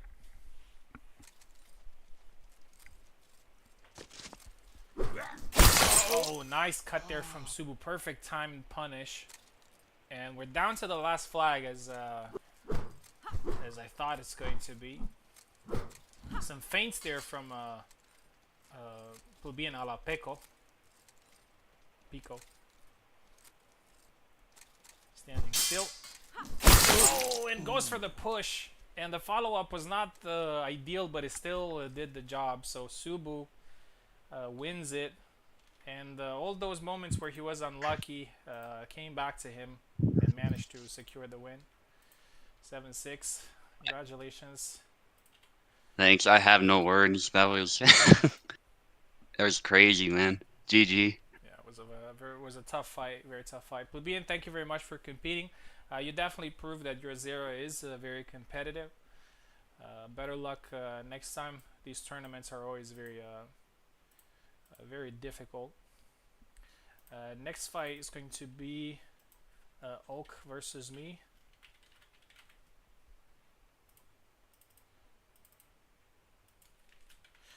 Oak is taking the left. I am taking the right.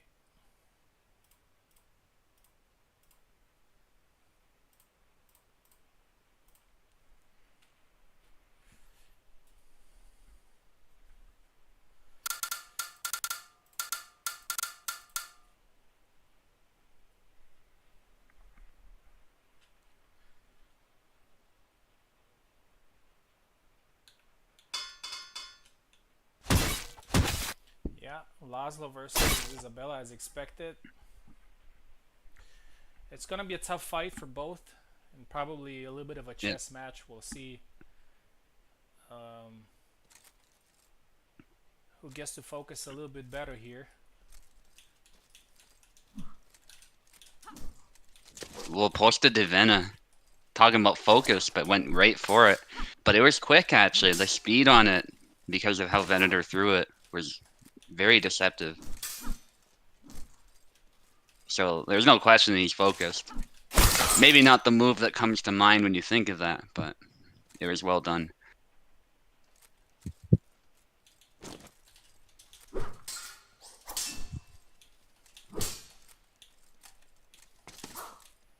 Yeah, you did well, Plebeian, no question. Definitely deserved to be a close fight. Because you were really good at countering a lot of my attacks, too. So while there were some weird moments there, there's also no question that you were very locked in and you punished any mistake I made pretty quickly. And I did some follow-ups that were, in hindsight, very sketchy, but I kind of did them on impulse, so there's also that. Nice sidestep from Venator. Yeah. And your Zera is very good. I've seen some amazing things in USFC, especially. Don't think Tao entered that fight into the Hall of Fame yet, but I don't know if Venator's seen it. Highly recommend it. Plebeian versus Mojo, The Rising. I might even make a clip of that and post it on my channel because I was so impressed with that. And I don't think anybody has, so.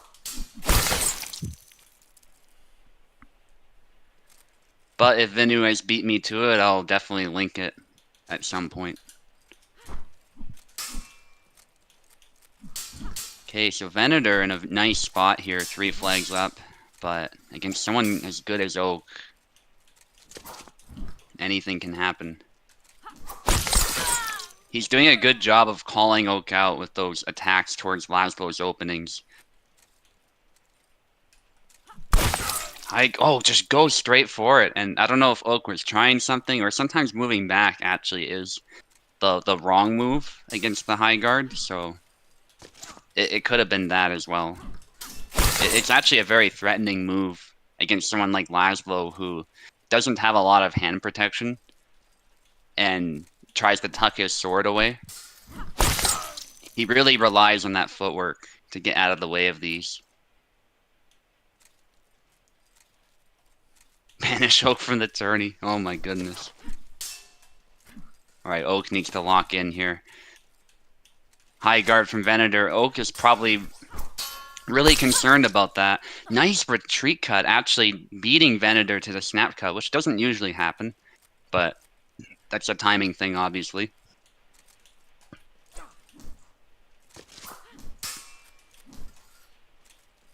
Venator doing a good job of just threatening Laszlo from range, and it's making it his Oak's life very difficult because he wants to get you into this back and forth fight, but if you're just saturating the distance between you with attacks, then it forces Oak to change up his game. GG. That was a lot tougher than it looked. I had to focus a lot on this one. Oak, thank you very much for competing. Always great having you. And we're gonna fight pretty soon. Actually, after this fight, we're gonna fight. Okay.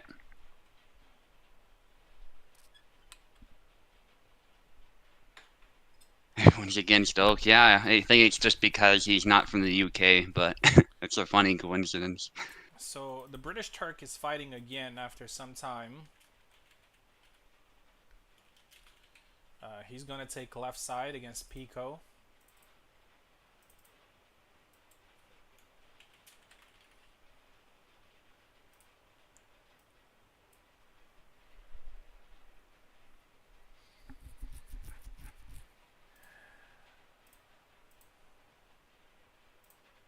Oh man, I wish this rain stopped, because it's just killing me.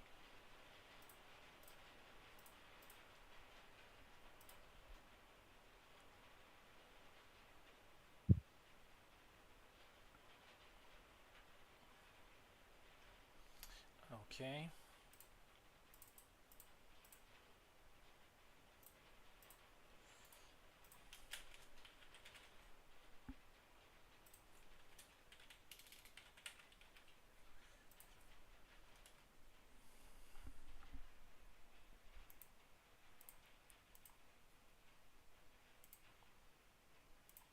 Oh, what happened to Pico? There it is. So British Turk on the left, Pico on the right.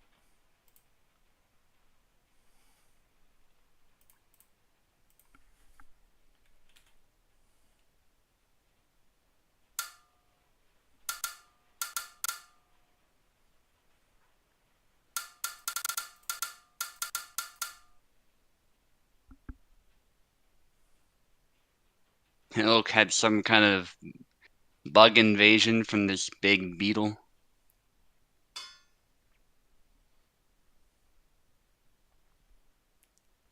Yeah, so British Turk is on the left and Pico on the right. Yeah, definitely plebeian. If people are rooting for your opponents a lot, that means you're doing very well.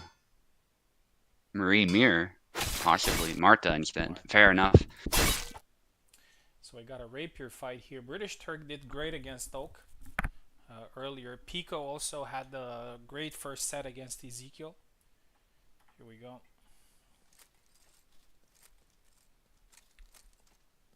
Oh, says the beetle sounded like a fan out of nowhere. That's how big it is. Yeah, I thought it was a tick at first, but no, it's definitely a beetle if it's flying and it's doing those shenanigans. Thankfully, beetles are typically harmless, but still can definitely jump scare you.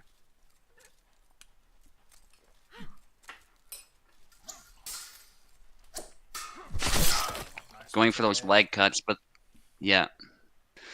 But the problem with that just is that the point is no longer online when you're doing those, so you're exposing yourself to a lot of attacks. Oh. Pekla just didn't get a bind there, which is what he was looking for with that attack.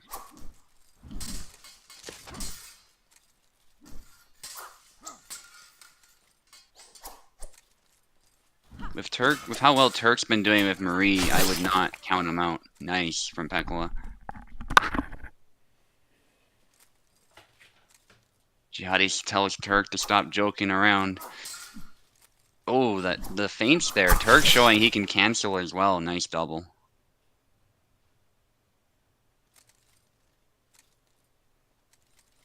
Yeah, to win this, Turk will need to take advantage of Marie's faster movement speed. I think that's really what it's going to come down to.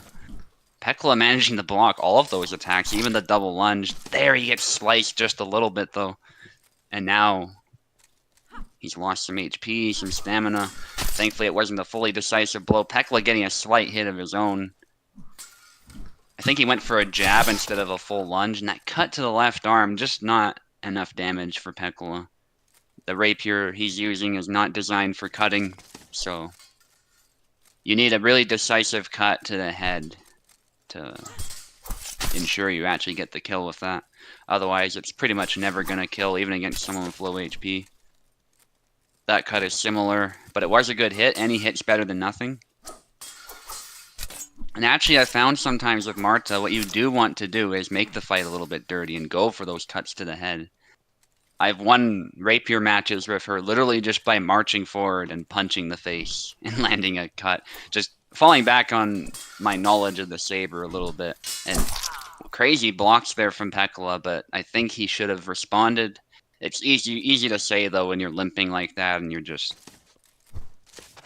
feeling very vulnerable. Pekla couldn't get a grab because he ended up getting hit with grazing damage. It's possible he was trying a push too. Although the dash, yeah, that's actually a good move in this matchup. I've been on the receiving end of that before. It gets past your point, and it can land for quite a lot of damage. There's the double lunge. Pekla blocking with long guard. Oh, and there's the double lunge. Excellent from Turk. Pekla probably should have stuck to his roots a little bit, but I don't blame him for trying the rapier fight. Yeah, congratulations to Turk, and he proves that the first match that he had against Oak was not a fluke. There, the performance that he had, and he will continue in the tournament, and we'll be fighting again against Piper very soon after our fight. Speaking of which, it's going to happen right now. I'm taking left side, you're taking the right. Speaking of bug invasions, people are talking about this in the Discord a lot. I had an invasion of bumblebees, really big ones. A couple of them got into my house. One even got into the basement, and that's how I found out about it too, because I'm just down there doing laundry, and then I see this big circular shadow, because you know how they're fat, furry bees. And so I'm like, what the hell is that? And I turn and I see this huge bumblebee. Anyway, I'll go borrow bash. Yeah, it was terrifying. And then I found there were two more in the garage, so I assume they got in that way. But thankfully, they starved to death on their own. They're not out to get you, so.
Nice.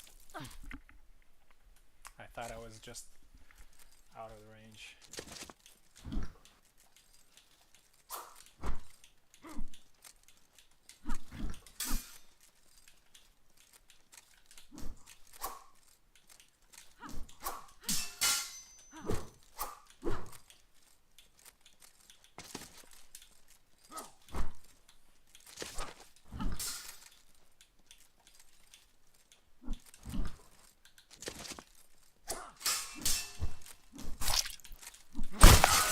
Nice. GG, good fight.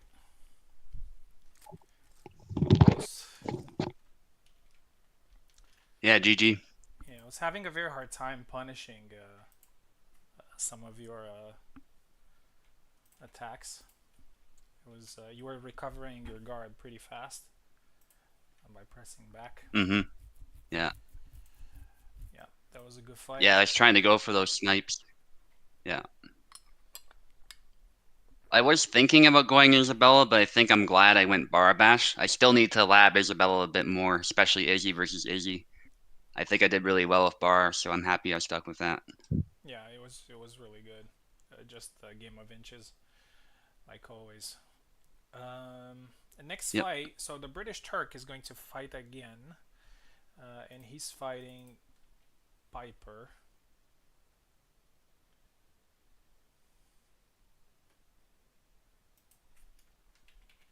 So a British duel here.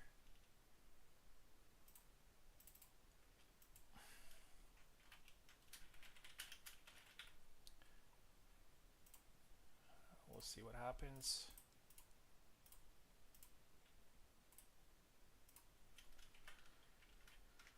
Piper's going to take left. British Turk is going to take right. And after that, we're going to move back to round 3 in the winner's bracket to see Eve versus Jihadi and Carlos versus Ezekiel.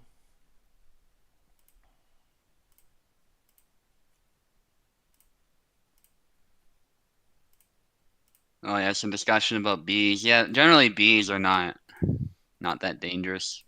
It's the killer bees, the Africanized ones that are further south in the Americas that are really dangerous. Like they'll sting you for seemingly no reason. But especially honeybees, typically they only sting you if you threaten their hive or something. Piper left, British Turk right. I don't blame you for avoiding bees though. Bumblebees though, like I don't find them cute. I think Evie said they were cute. I really don't, especially the big ones, but they're certainly cuter than hornets. There's nothing worse than that.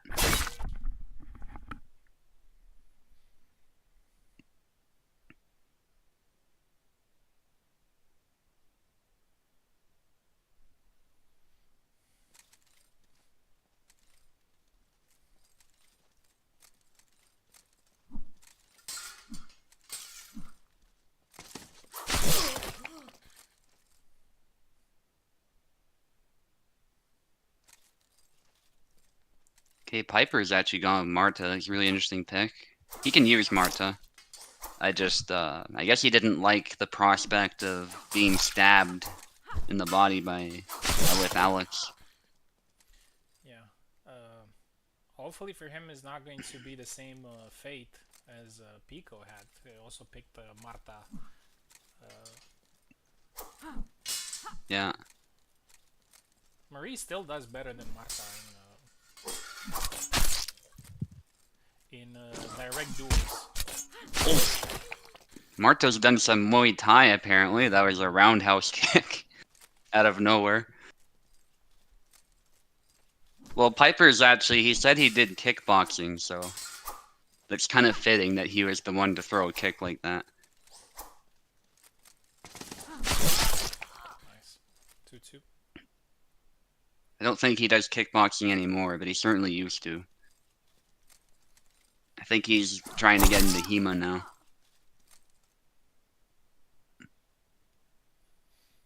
Next up, we're going to have Eve versus Jihadi, and that's going to be a very interesting fight because Jihadi looked great against Subu earlier, and Eve also with a great performance. And Jihadi's morale must be pretty high. Oh my gosh. Another giant here. Piper. 3-3. Piper, why are you torturing your opponent so much? Nah, that's what you gotta do with Martha, though. If your first hit doesn't kill and you have the chance, you go for more hits. That's something Marie kind of struggles to do. She can hit you with, like, a couple attacks, and if those attacks fail, she struggles to follow up afterwards. Compared to Martha, certainly. Oh, Piper just tapping her head. There's a nice cut, though. Finally.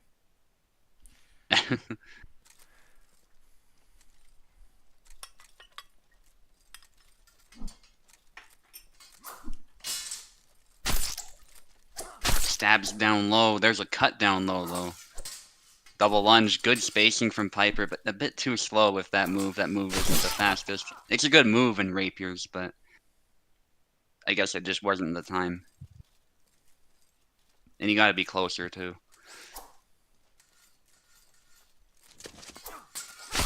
Push. Nice from Piper.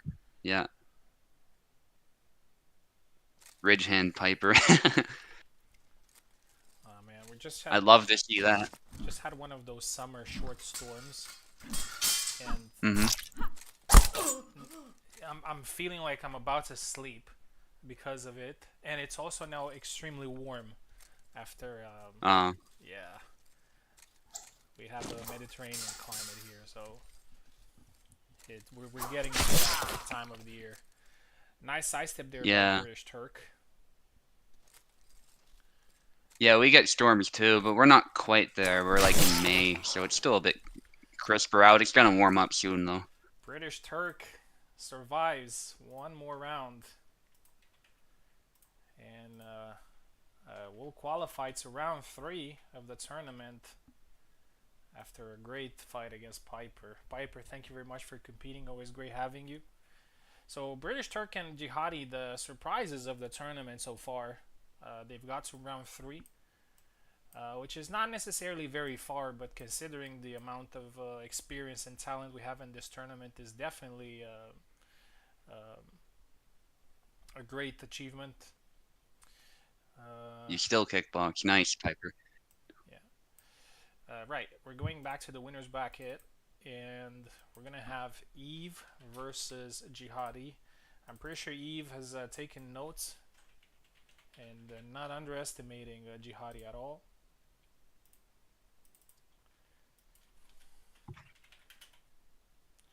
Round 3. This is the make or break round. If you get past this round, you can think about the finals.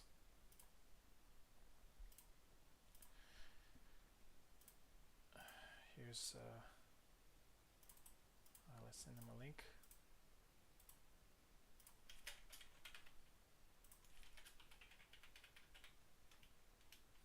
Jihadi's already in.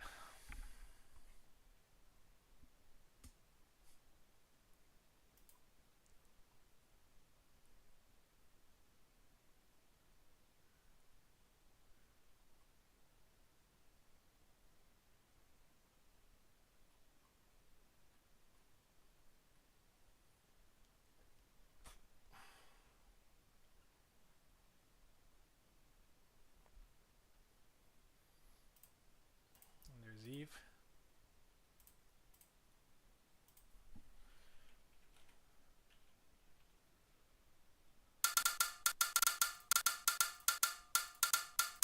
Eve taking left side, Jihadi taking right side. Jihadi had a pretty aggressive play style against Subu earlier in their match. I'm curious to see if he's going to employ the same strategy. Eve taking left, Jihadi right. Definitely going to go Marina. Eve is evaluating his options here because the characters that he plays don't necessarily work very well against Marina. Probably except Barabash, who he plays every now and then. So I think that's a smart choice from him. to go Bara. Hmm. I think Bara has the speed, the damage, and the defense to handle Yeah. Marina. Oh, Oh, Eve wasn't ready with the speaking of blade beat. defense, Yeah. just got. Yeah, I usually find that move reasonably easy to block if you're ready for it, but I just wasn't on my game today. Yeah, good sidestep from Eve. If you do that properly, that's a good move too. But if you don't react to that stab properly, it's definitely a dangerous one.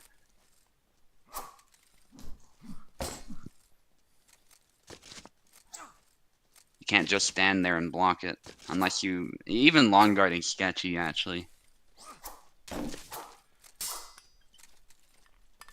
Good spacing from Eve. That's another way to stop it. Goes low. Risky, but sometimes you gotta take those risks against a shield character. And Marina's health isn't that high, so taking such risks can have a higher chance of succeeding. Oh, nice. Nice. Got the leg there. Very fast move as well from Bara. Yeah, Jihadi overextended and wasn't ready to counter. Looks pretty cool too. Yeah, and you can do it. You can really set it up with those other attacks too. It's really satisfying to land. Yeah. Eve has a way of telegraphing his intention to push. He like just straight up walks you, and Jihadi did not fall for it. Oh. Yeah. Oh, they're both maybe just an accidental pause, slight leg spike, one of those two. Yeah, Eve with the pressure here. Jihadi is a little bit more patient than he was in the previous fight. Oh, they both miss. Now they both land.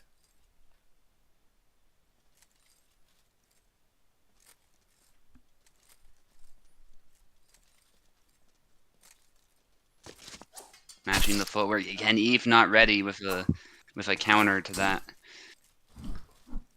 But it's easier said than done. Like I was getting hit by it too because I just wasn't ready. He blocks it somehow with his throat. I think it's probably spacing. Just couldn't apply the damage because she was too close. That's always the danger of lunging moves if you're too close. Nice push there from Eve. A la Piper this time. Mid Yeah. combo. Yeah, it looks back. Her wrist kind of broke, so she was too close. The game just showed it weird. Nice double. I think Jihadi lost a little bit of his momentum there. Like in the first fight, he was in your face. He was aggressive. He was throwing a lot of cuts. Now he's happy to be on the defensive and looking for a counter. But Eve is not a person that you want to do that. Because he's just going to wear you down. Or sure he's got. I think it was distance, Carlos. He was too close. Couldn't apply pressure to the stab. Oh, maybe some lag.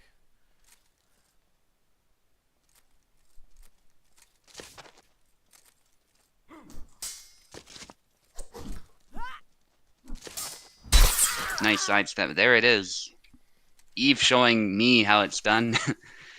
With Bara, nicely done. 7-2. Well, styles make fights, so Yeah. Jihadi had Yeah, he's definitely on the game. had some trouble adapting. 7-2 for Eve. We're switching sides. The loser of this fight will be fighting the British Turk a little bit later on.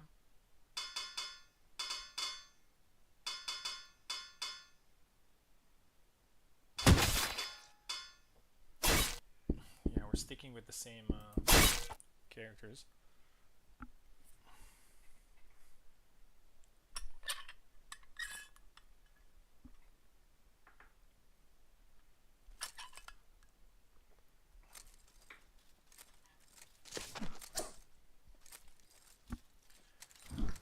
And again, goes for the leg. Smart choice.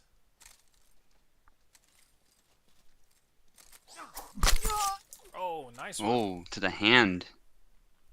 Yeah, that's an unorthodox cut, but might work here. Eve's doing a good job of feinting as well. And I think sometimes Jihadi's falling for it. Oh, nice. Nice leg void.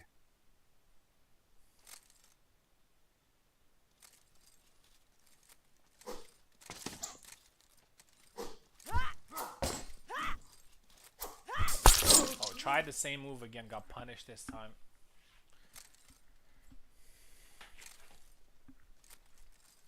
Oh, beautiful. Nice.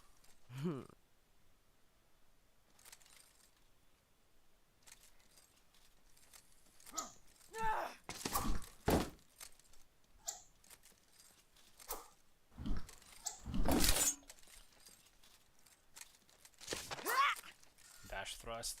Perfect range there for Eve to defend it. I mean, to avoid it. Goes low. This time blocked, but that was a very good effort from Eve. Jihadi again, a bit on the defensive. Now he's going on the attack a little bit.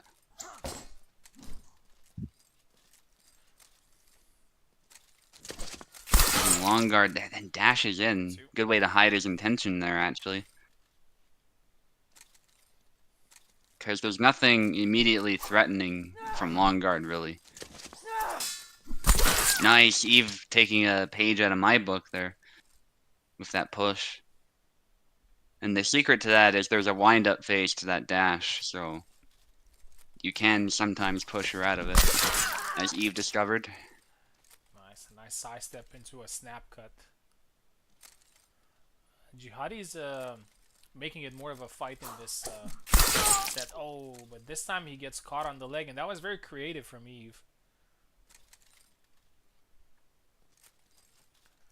By 4.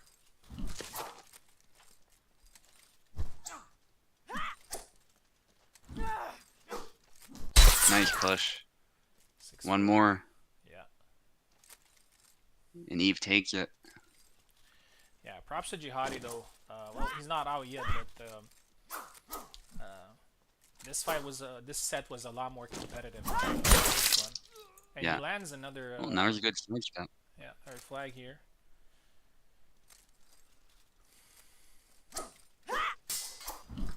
Oh, nice.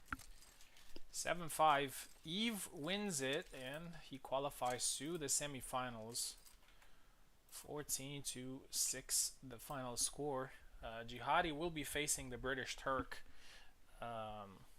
after the next fight.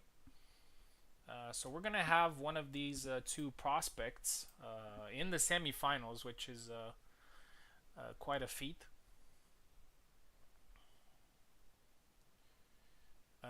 Here we go. So Carlos versus Ezekiel now.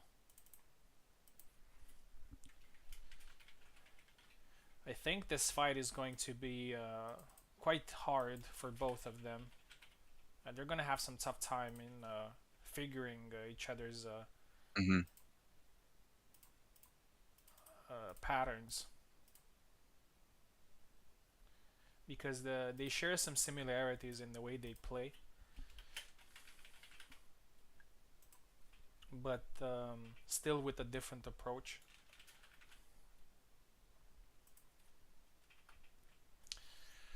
Carlos left, Ezekiel right.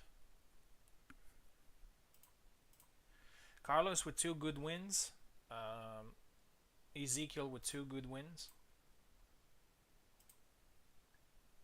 I would say though that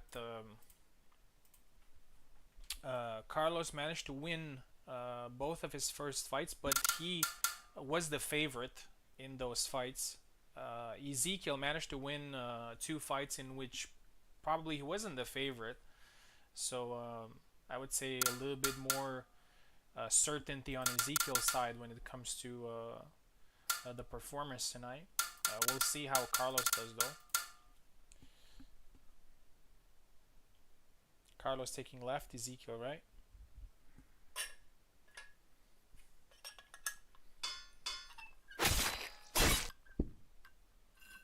Is it a rapier fight? Wow. So neither of them go for shields, I don't think.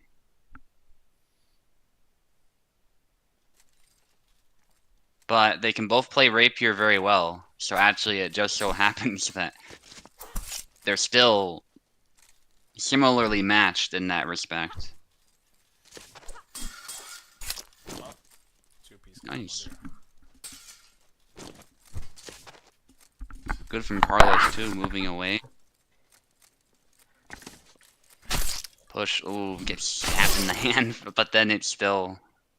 Yeah, Marto's a little tankier than Marie.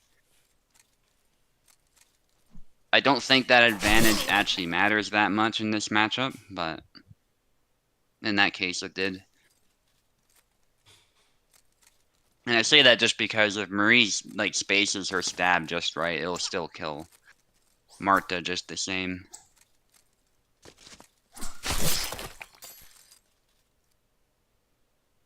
But, you know, all things being equal, if they just trade attacks, I mean, Marta's gonna win more of the time.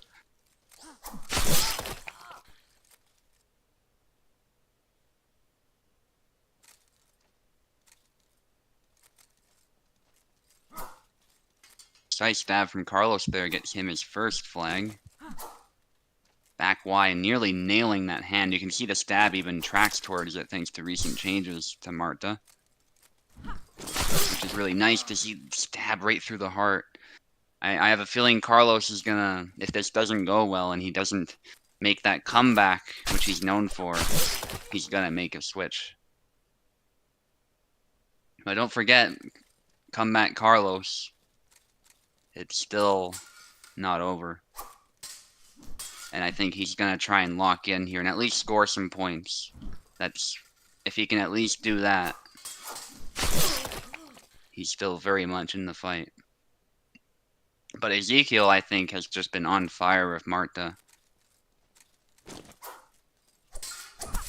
Double lunge doesn't kill, and the follow-up there doesn't land because of Ezekiel's attack.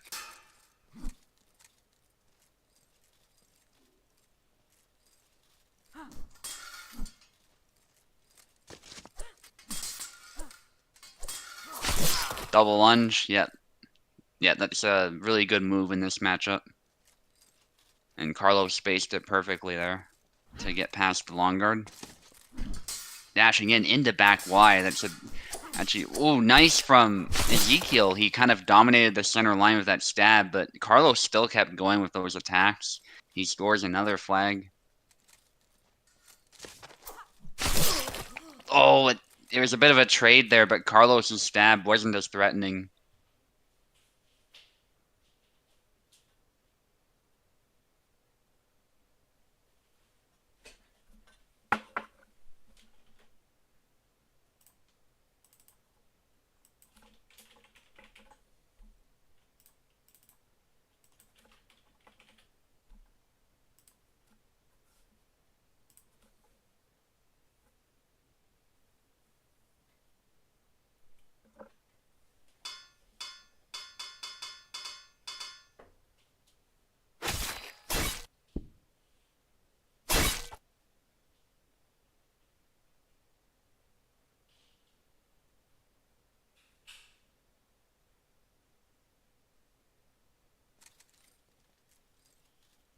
Marta against Marina. Ezekiel determined to stick with that pick, and he has fought Connor with Marta before, so he definitely, I think he went for a grab or something there, I'm not sure. But he definitely is familiar with fighting shields.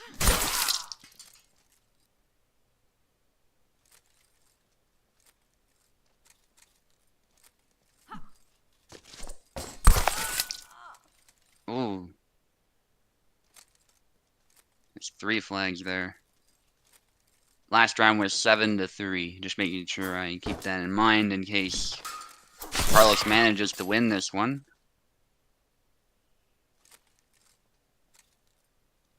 Not surprised to see the switch up. Ezekiel still looks very composed though. Yeah, nice stab to the face. That's what he's really good at.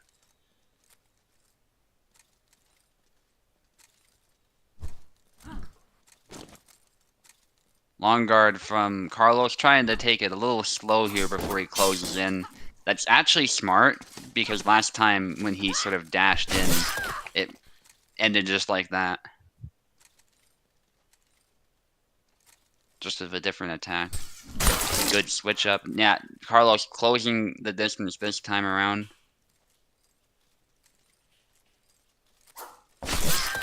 Oh, right to the face. That was beautiful from Ezekiel. He was landing a lot of good face shots against Connor as well.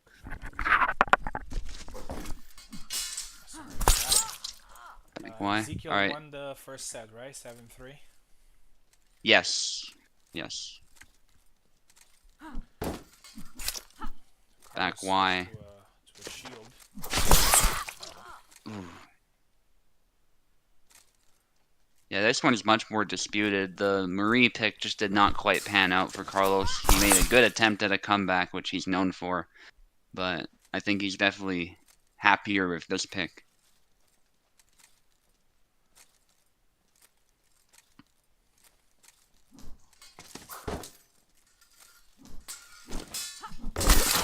Oh, cuts towards the shield this time, and it is 7-4 for Carlos. 1 second, I need to tell them. So Ezekiel has 4 flags left, and Carlos has 3. Comeback Carlos. Yeah, comeback Carlos could still come true. Yeah, still slight advantage here for do not swap sides, just stay on your positions, pick your characters.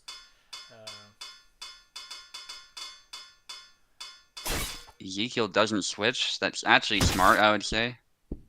Yeah, and Carlos sticks to Marina. Yeah. Again, there's no reason to reinvent the wheel if you're still competitive with the character you're warmed up with. Yeah. And especially a transition from a rapier mindset to a Marina or to Sam, the other characters that he plays. It's probably not great. Oh, catches him in. Score is equal. Push, nice. Okay, now Ezekiel back ahead by 1. Yeah, Ezekiel needs 2 more. Carlos needs 3. To the face. That's gonna make her angry. Nice. That was good persistence there from Carlos. He got hit with the first one, but he continued pushing, and he actually got the advantage there. The whole game is about if Ezekiel can stop Carlos from going in. Yes. Yeah, 100%. And he does this time that was to the one face. Of those examples, yeah, where the battle went there. Ezekiel needs only 1 more. Carlos needs 2. Regardless of outcome, this has been pretty intense. Back Y into dashing thrust. Those 2 moves cancel, but the second dash thrust, again, the persistence from Carlos. Down to the last flag. It's anybody's. Ezekiel's got to stay composed. When your opponent's goal is to close in quickly, that can be difficult. Oh. Beautiful cut. And Carlos wins it after losing. So this is a good example. And Carlos is obviously the best example, and he does it. Came back after 7-3. He got a little bit of a difference in the second set and then won it in the tiebreak. So congratulations, 14-13. And we're going to have Eve versus Carlos in the semifinals. And we already know 2 of the top 3 players in the tournament, because Eve and Carlos can't lose one of the top 3 spots, which means that they will get ranking points and they will also get part of the prize. We'll see which one. And Ezekiel and I are going to face each other again, so this is a good opportunity for me to get the rematch, or who knows, another good opportunity for Ezekiel to get a win. Jihadi versus British Turk now. Actually, British Turk versus Jihadi.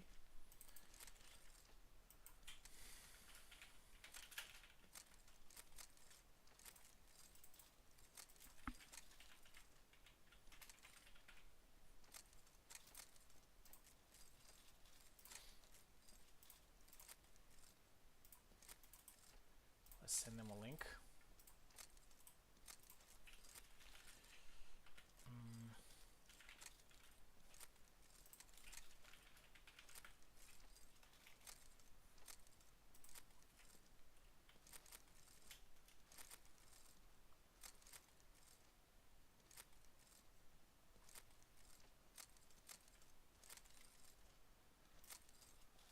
There he is. Right, so best of 1, 7 flags. British Turk on the left.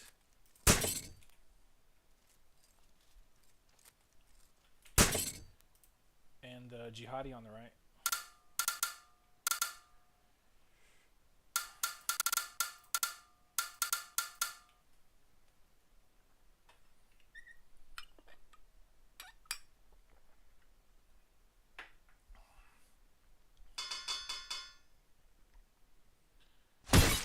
Father Zero for the British Turk. He probably thought that he doesn't want to go Marie against Mm-hmm. Marina.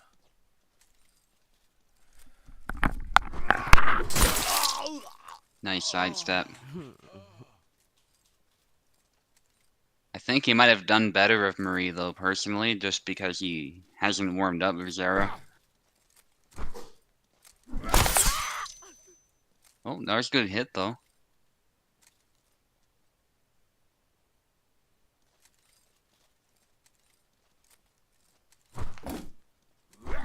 Back wide. He definitely knows that.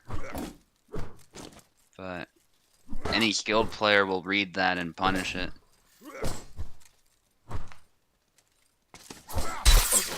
Nice. Catches the cut with the shield as he dashes in.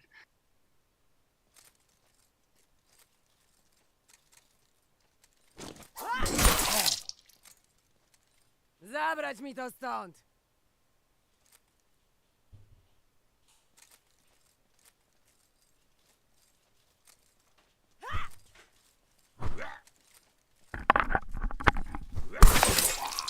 Hand comes off. Yeah, Zera might have been. And you know, hindsight's 20/20 with these things. Sometimes switching is very beneficial. We've seen that as well. But oh, the slow wind up, but actually get some damage off it regardless. I guess the flag eventually. Okay, maybe British Turk will make me eat my words. But he's definitely gotta be creative. And yeah, back Y, definitely gonna be a staple move, regardless. Marina did a weird gasp there on the ground.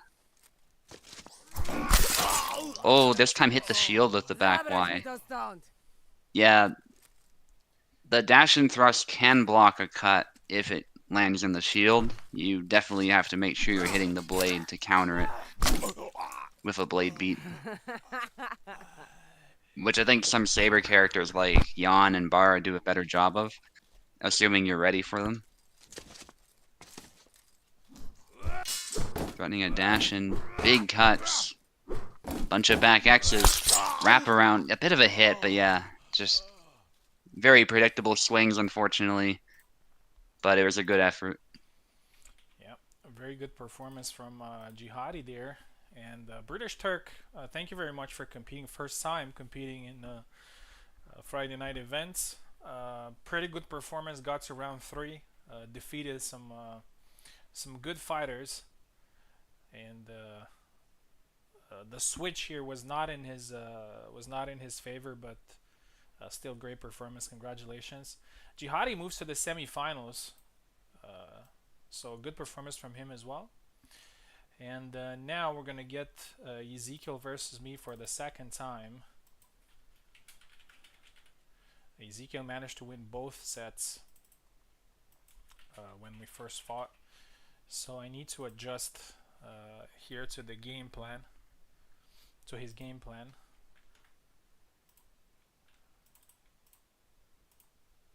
Oh.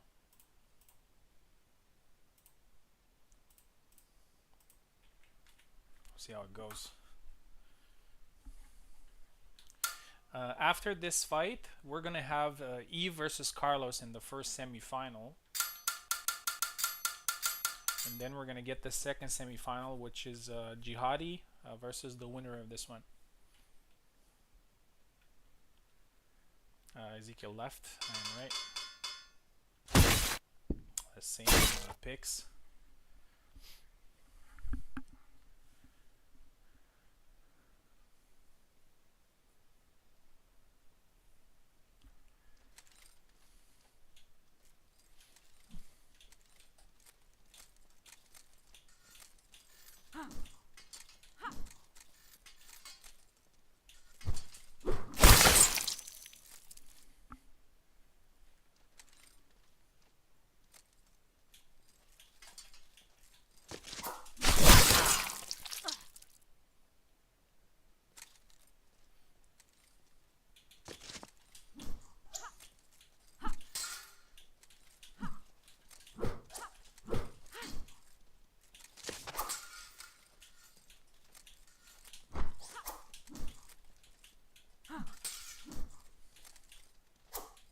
Hey, Venator getting the first flag. Good blade beat. Push there. Arguably could have been punished, but that is a really sketchy attack. I don't blame Venator for just backing away. That's always the safer option with that one. Assuming you're not already in range, in which case you do have to stop it a lot of times with an attack. Yeah. And Isabella's thrust is also sketchy to aim with sometimes.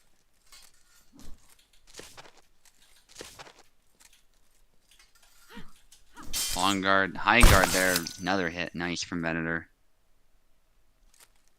Venator's very warmed up now, so we might see a different outcome. But, like I said earlier, if anyone can stop him, I mean, Ezekiel has to be in the top 3. Just based on rankings and based on his consistency as far as being a good competitor. Stab to the head from Ezekiel. That's his first flag. A lot of pressure this one too, because they're both in the lower bracket. High guard from Venator but gets run right through. Jihadi does not want to fight Vena, so he's rooting for Ezekiel. Definitely don't blame you. I mean, I lost to him, so I totally get it. But we'll see what happens.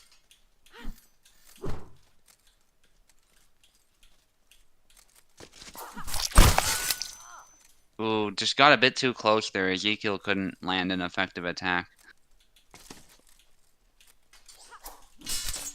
High guard hitting the hand as well as beating the blade. That was really good from Venator. Good use of his maximum range. So Isabella definitely has less range than Marta, but he's using that maximum range to full effect to dominate as much space as he can.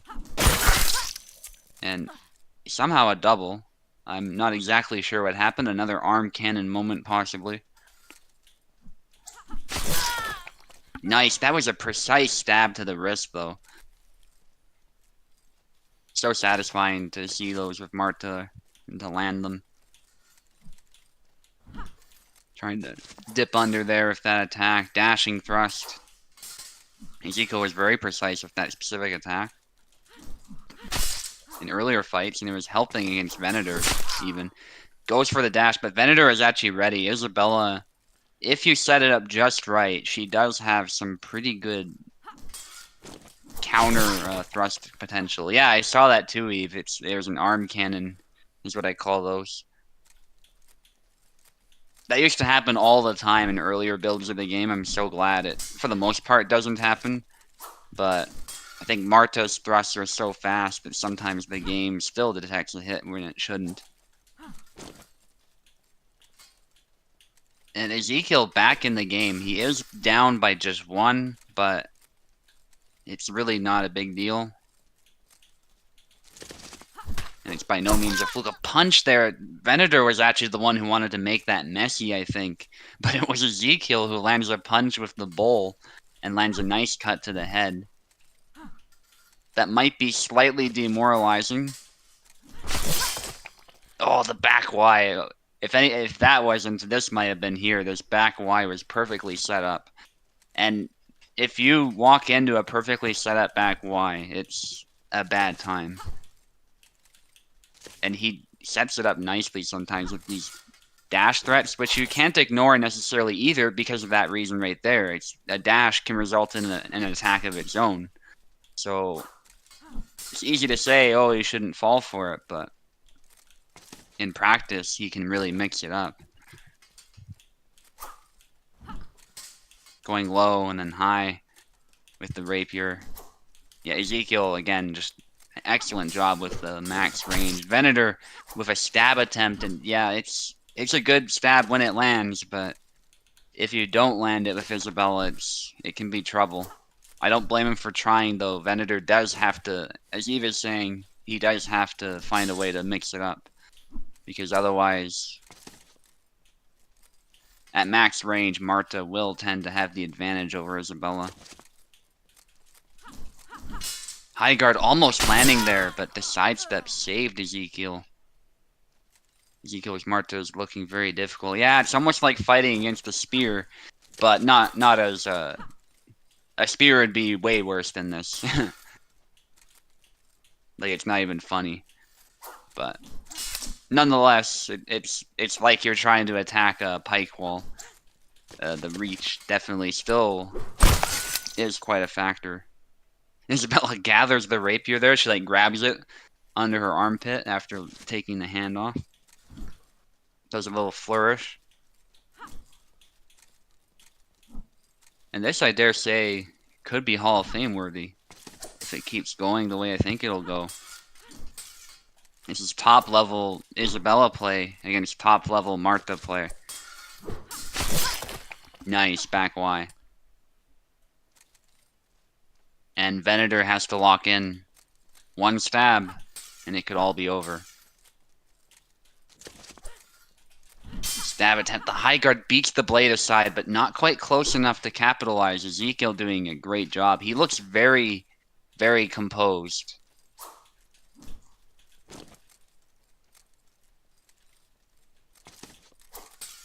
Venator going for a... It was a bit of a feint, actually. I don't think he wanted to dash in. Well, I say it was a feint. It's also possible he accidentally dashed in. I don't think that's what happened, though. But it didn't amount to anything regardless. And that can happen to the best of us. Like, anybody can accidentally dash in. It's a very easy input on controller to accidentally do. I've seen it with keyboard users, too. And that was a hit for... Venator, which might prove decisive this flag. Any hit when it's so close like this is huge, especially as far as stamina. Marta doesn't tend to lose stamina to such an extent that she gets tired, but it can happen. There's a cut to the collarbone there from Ezekiel. Not that much damage, but again, Isabella's stamina, not the best. So any hit at all is good, especially as this fight continues. And Venator expends more stamina, by necessity oftentimes, because he has to fend off that blade. The longsword really wants to beat the rapier down, whereas the rapier wants to find a way to work around and use the reach. And there's a slight blade beat there, but the point was on the hand. GG. Yeah, I had to be a little bit more creative. I wasn't, and he got it. I need to find out something that works against that maximum range. Because I was throwing only the high guard thing because that was the longest attack that I have, and even that one wasn't landing really. I mean, it was landing on the arm, but it was not killing. Yeah, GG. Yeah, I think that cup sometimes keeps the hand a little bit safe, which makes it tough.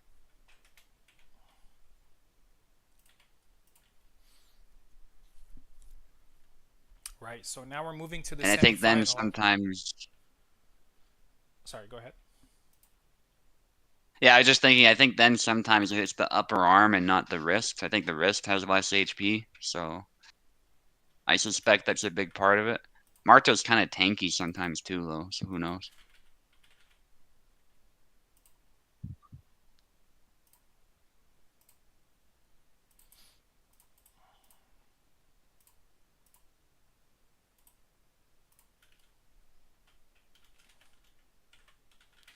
So Eve taking left, Carlos taking right.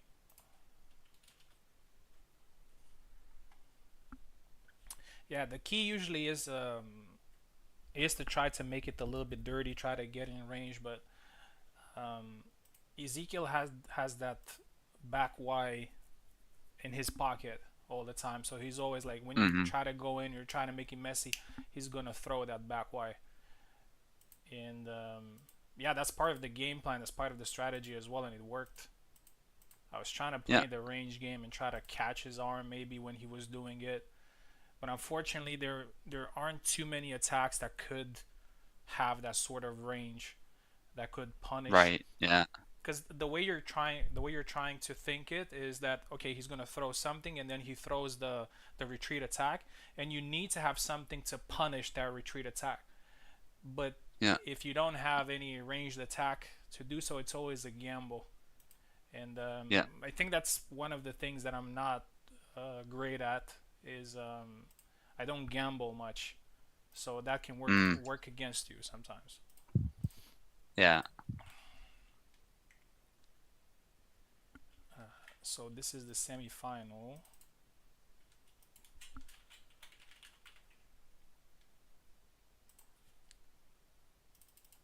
Yeah, I already put the names. So this is gonna be a very interesting fight between these two. They have a long-standing friendly rivalry.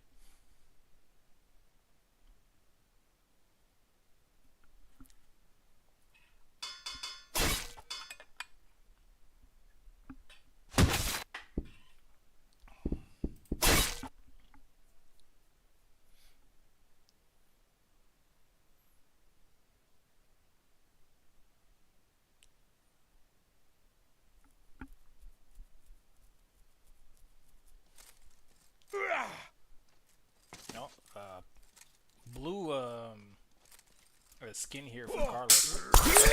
So we got Getty versus Connor here.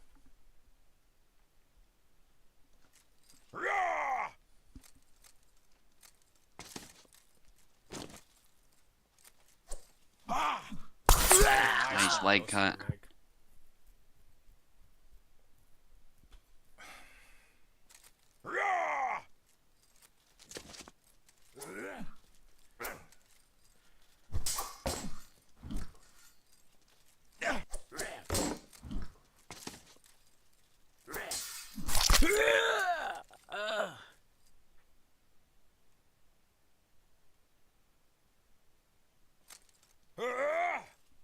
Yeah, that's 3 for Eve. Yeah, Carlos needs to change something here, otherwise Eve is gonna run with it.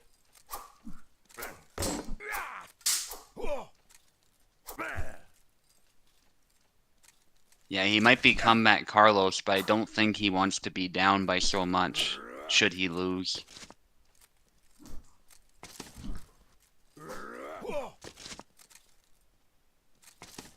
If he's anything like me, he probably doesn't enjoy being in that position, even if it does buff him sometimes.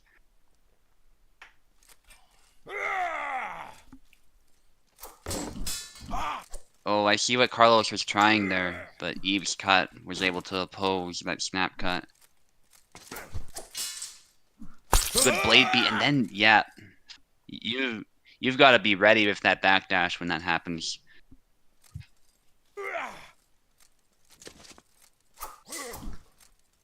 That's so smart from Eve, going for those blade beats, but then he knows immediately to go for the leg.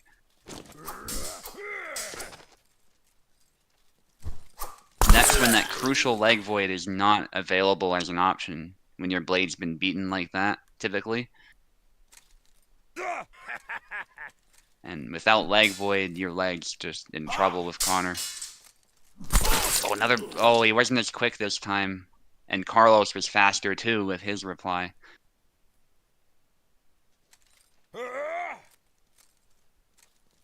Carlos getting his first. Oh, beautiful. Oh, there's the hand. The cut into the belly cut. Mm-hmm. Yeah, it's a belly cut, but it's funny because sometimes it goes right to the hand and takes it off. But yeah, that is where it's aimed.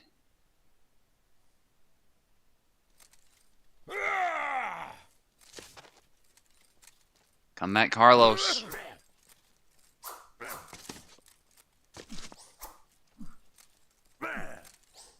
Oh, nice leg void. And that's where they really come in handy when someone goes for the leg and tries to set up an attack. Really good defense, but not if you overextend. Yeah, the leg attack was really good, and it's a weakness Yeah. that shield characters have. Yeah. Feints by both of them. Whoa. Good cancel by Eve. He almost got hit there.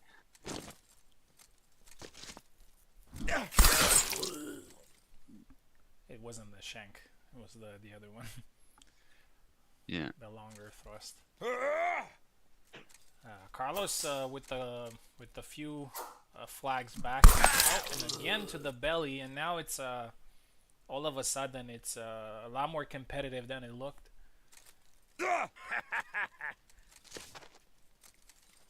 Yeah. He would want to secure the Gotta win remember- here at 3 flags. Yeah. You gotta remember we're talking about comeback Carlos, so Eve can't mess around. Not that he is. Carlos is just a beast. Wow, that's quite a clash of swords that happened, but a good leg attack. Nice. 7-4. Win there for Eve.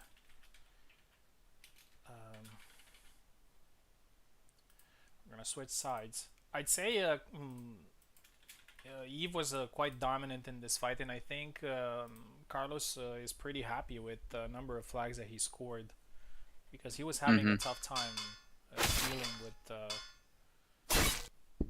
Eve's strategy. Also, Racer's in the chat. Good to see you. Welcome, welcome. Fix the mods, bro. I don't know how you're gonna do it, but you gotta fix them.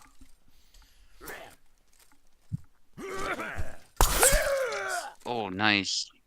Carlos didn't change it up, but I don't actually blame him because I think Connor does have the tools to hit Gideon pretty easily. Eve is not careful.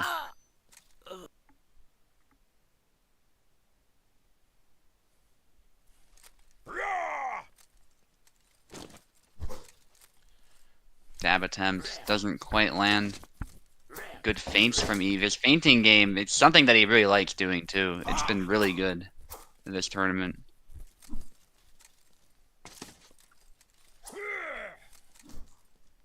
Again, threatening that low cut. Carlos has to keep that in mind at all times. Good stab, actually. Oh, Nice push. got blocked.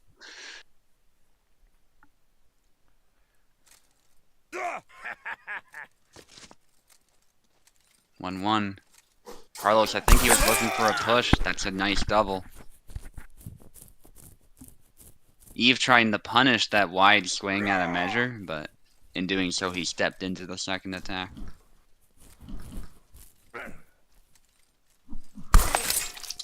Wow, that was very slick from Eve.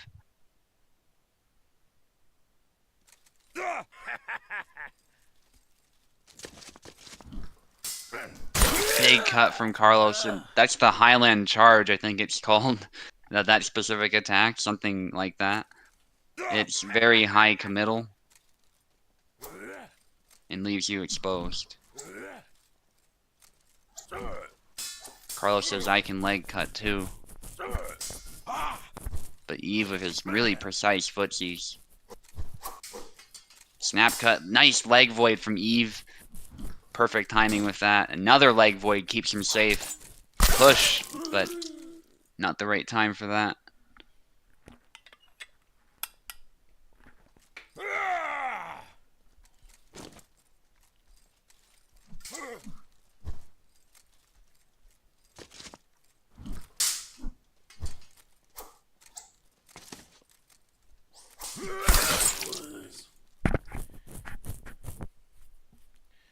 Still a good advantage here for Eve.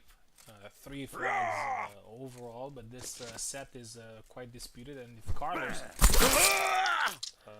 gets a leg cut again, if Carlos manages to win this set and maybe even at 2 flags difference, he would have a very good chance of coming back.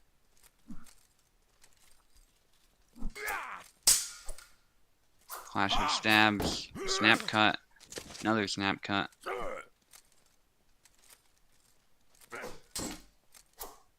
Good chop. 1 second, I'll be right back. 4-4.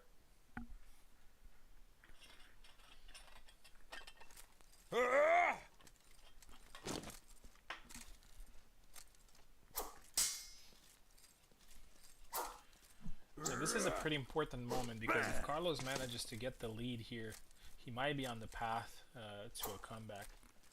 Eve has been controlling the fight, but Carlos is still keeping relatively close. Oh, nice. Two-piece combo there. Went for the belly and then with the one under the arm.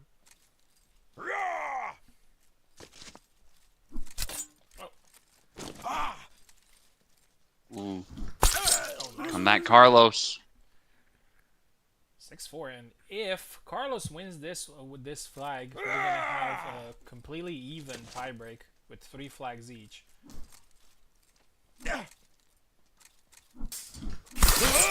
Oh, nice. So Eve is still looking to end this in this set instead of going tiebreak. It's a dangerous thing to go with Carlos in a tiebreak.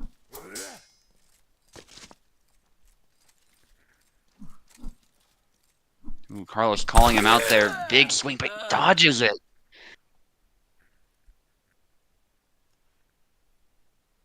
And Eve can still win the whole thing. Tiebreak is not inevitable. Oh, went low. That was a really good attempt. Oh, Eve's foot and he sneeze. gets Oh. Keep the same sides, guys. So Carlos has 1 flag, Eve has 3. I think both of them are listening, so they know what's going on. Yeah, we're gonna have the same characters. 3 match points here for Eve. CQC close quarter Carlos, Racer says.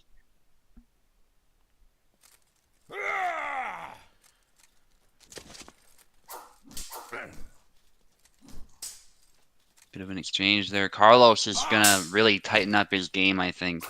Yeah, he needs to be careful for that leg because Eve has been attacking it a lot. And he's trying to get that space right now. He's going into the side where he could get a better angle. Yeah. And I like that Carlos is also threatening the legs. He does have a longer sword, so that might be able to keep Eve from nice. just bullying him with that. Oh, And he gets that's it. it. And he gets it. Props. Props to Eve. So 14 points for Eve and 11 points for Carlos. Congratulations. Carlos will be fighting though for a chance to get back into the final, and it's not gonna be long until he fights again, because now we're gonna have Jihadi versus Ezekiel. Jihadi's gonna take left side. Ezekiel's gonna take the right side. And this is going to be pretty interesting because Jihadi plays a character. I mean, the only character that was able to defeat Ezekiel's Martha today, which was Marina.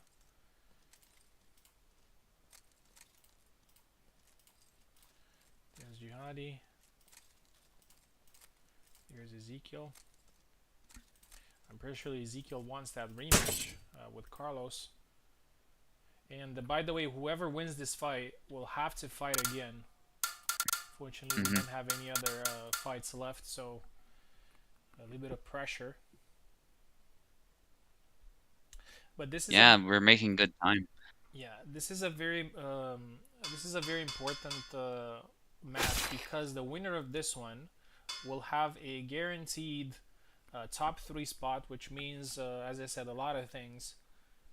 Points in the rankings, prize, part of the prize, and yeah. And a solid performance overall. I mean, when you get to the top 3 in a tournament, you have this, even if you don't win it, you have this satisfaction that, you know, I've been competitive. And I managed to... Oh, nice thrust there from Jihadi. Takes the first flag. Ezekiel played against Pico's Connor. The first match was pretty close, but the second one was dominated by Ezekiel. I didn't see it, but I imagine it was quite difficult for Pico. Still one flag ahead, one flag advantage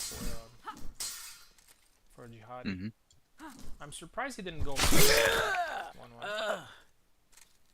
I would say Marina's probably better in this matchup because of her speed and her forward momentum. Yeah, like I was discussing earlier, like Connor just struggles to close, and Marta has such a nimble point that doesn't always protect him. That's what Pekla found, actually. He lost by quite the margin in this matchup because of that, once Ezekiel learned. So this could be tough for Jihadi. Like, I don't know about you, I would have thought that Marta would struggle, because typically that is how rapiers go against shields, but Connor might be a different story from Marina.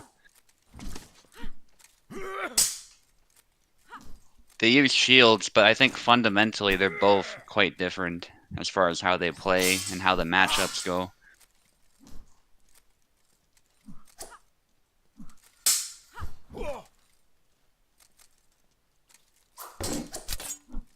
Oh, just drives that point in even after the first attack doesn't work. Another attack to the leg that's going to take out his mobility. And Connor can move fast. He actually gets it there. That's very lucky for Jihadi, I would say. But the thing about Connor is he can only move fast in short bursts as far as dashing, getting in there. Marina, on the other hand, she moves a lot like a boxer. She has really good, just natural movement. Jihadi actually is ahead now, though. He seems to have figured something out. Big cut. Oh, just the point was online. And the perfect spacing with that short thrust.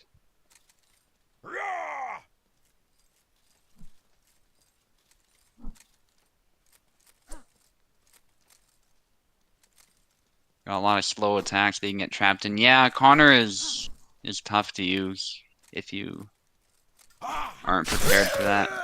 Back Y.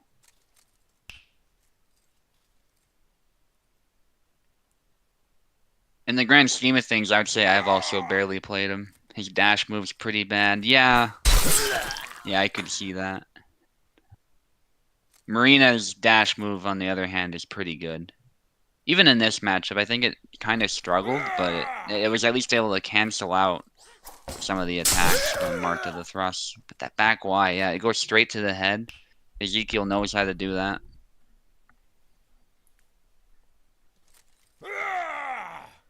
5-3.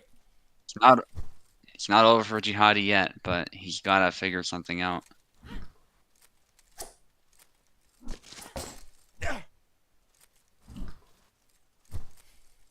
Ezekiel is doing a good job of threatening the leg, threatening the head, just changing the angle that he's going for and forcing Jihadi to move back.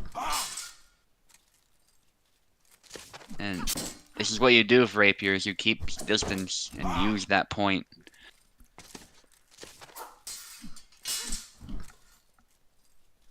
Big cut from Jihadi, but just doesn't connect thanks to the hand protection.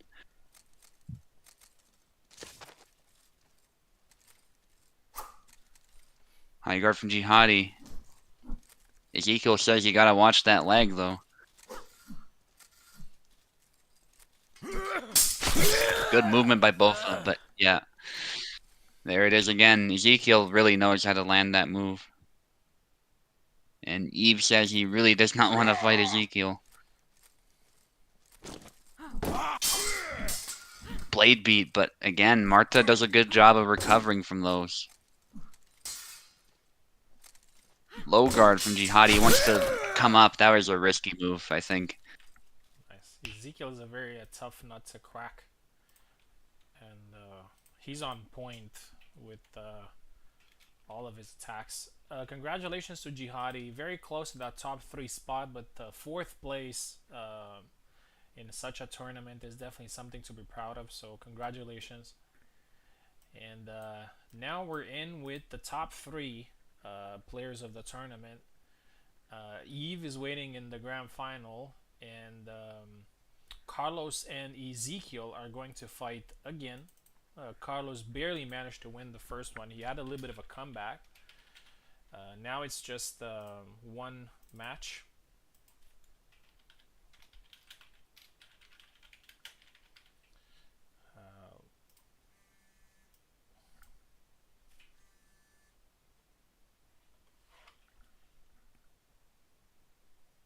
Just give me 1 sec.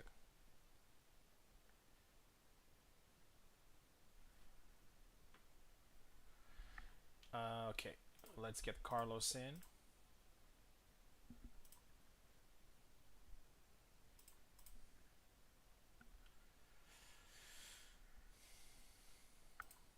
And we'll see if it's going to be a rematch between Carlos and Eve, or if it's going to be Eve versus Ezekiel.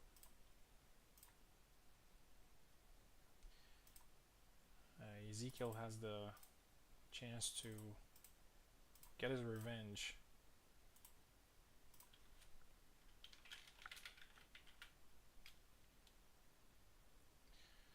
Carlos, can you join? It's the same link. Oh, there it is.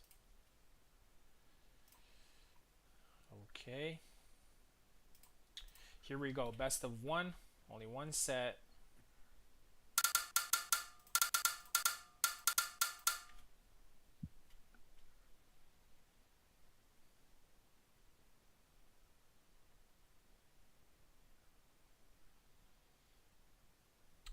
Carlos left, Ezekiel right.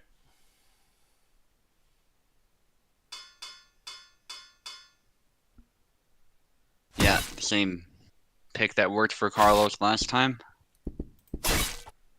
Ezekiel, I don't know if he hesitated or just maybe he was thinking maybe I should go Marina as well, but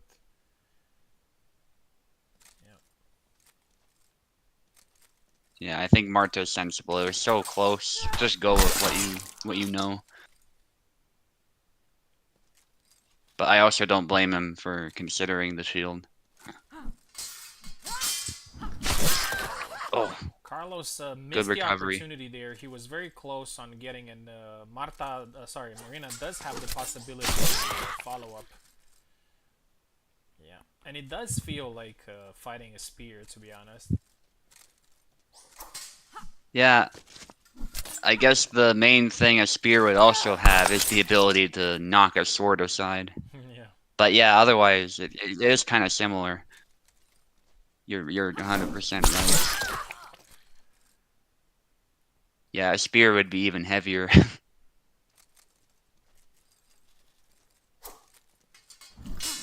Although one-handed spear, like I think you were saying, a sword would have an easier time knocking that aside, so there is that. But 2 hands, yeah, it'd be tough. Nice push. 4-2.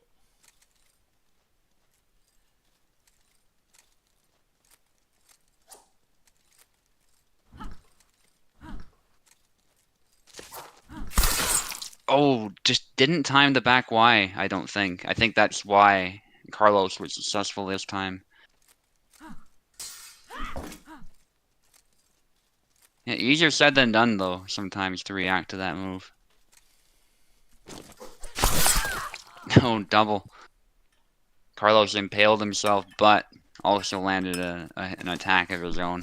Push, nicely done.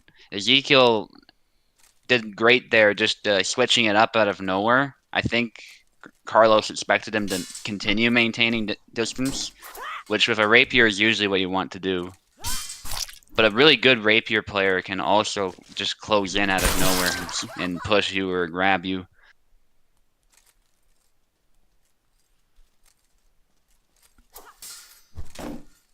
Back Y. Another back Y hits the wrist.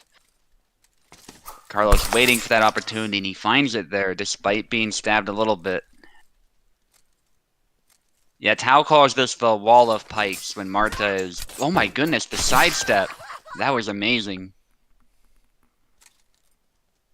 But yeah, Tao calls this the wall of pikes when Marta just impales you as you come in. Oh, that was quite an exchange. But Ezekiel was too close. Just managed to put the blade in the way. Double. I'm sure both of them just held their breath just then. Because that could have been anybody's if the timing was different. Long guard from Carlos, but the stab down low after a quick sidestep. Ezekiel did a great job with those. That was Scored 2 beautiful. flags that way. And Carlos poetically takes the 3rd place. It's a little bit of a meme with 3rd place, and it actually happens again. But I'm pretty sure he's happy Yeah. though after such a long time. And you know what's funny is that he might actually keep his headman title. I have to check the number of points that he's going to get, which is crazy because he hasn't competed at all. But as I was saying at the beginning of the tournament, he somehow managed to keep that position without fighting too much, because either some other people didn't get the number of points, or they didn't show up in the last tournament. And now we get Eve versus Ezekiel, and I say this is a very interesting final. I think Ezekiel has performed really well throughout the tournament, and so has Eve.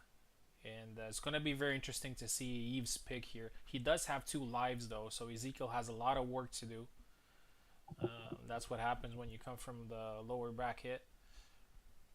But yeah, Ezekiel is still in.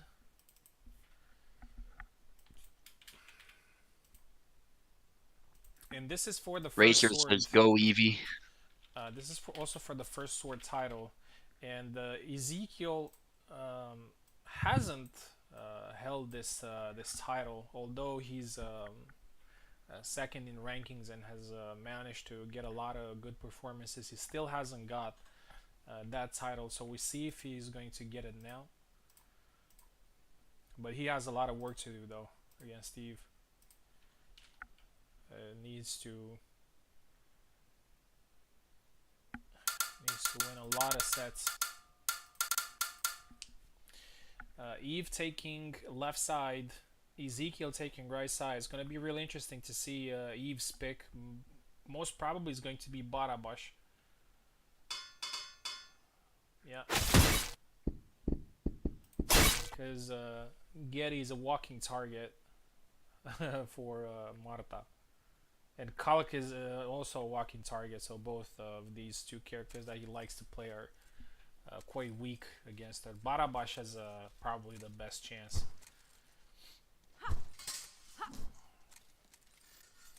I'm sure Eve has been following these fights a lot, and he has a strategy. Oh, it actually makes Ezekiel tired there, and it's quite interesting because I was trying to do the same thing and I didn't manage. So Eve was definitely better at doing that without throwing a strike. Yeah, 100%. It's rare to see Marta get tired. And that's even with my style. Like, I throw a lot of attacks, but it's no secret. But even then, it feels like you have to try to make her tired for her to actually be tired. If you're just fighting, even if you're spamming attacks, it's pretty rare.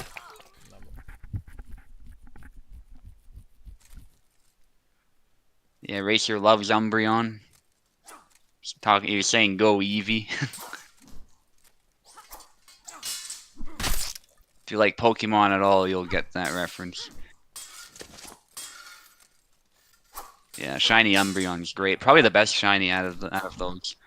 Bara's doing a great job of defending those dash-ins. They can prove quite problematic.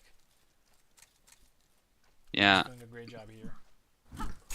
Oh, gets hit. Yeah, I'd say Bar has a reputation for countering rapiers, so I think that was a great pick by Eve. Yeah.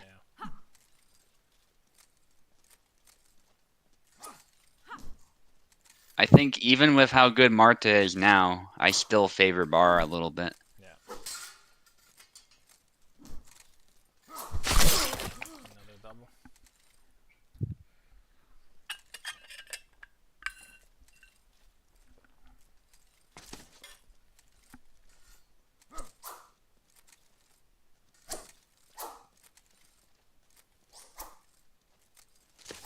Good feints from Eve, even feinting the sidestep. Feints the chop there, and it doesn't quite pay off, but he doesn't get killed at least. I like that he's mixing in those sidesteps too. Oh. Yeah, not this time. That's such a good move.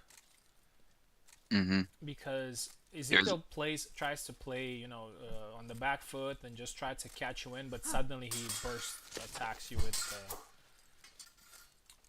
that dash in, mm-hmm. and sometimes it's hard to see it coming. Yeah. And even if you do, he can suddenly back Y. He doesn't have to follow through with the stab. Nice. Yeah, Ezekiel is getting some confidence back. His start was not the great here. It was a little bit sloppy there, yeah. Oh.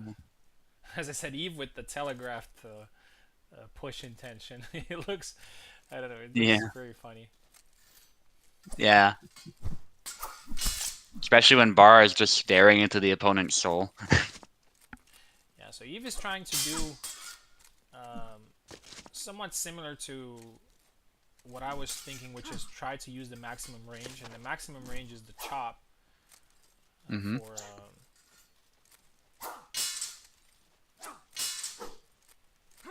And it's not that high committal as a high guard, but does not have that much range. Oh, nice dash. Yeah. Eve keeps composure there. Double. Double.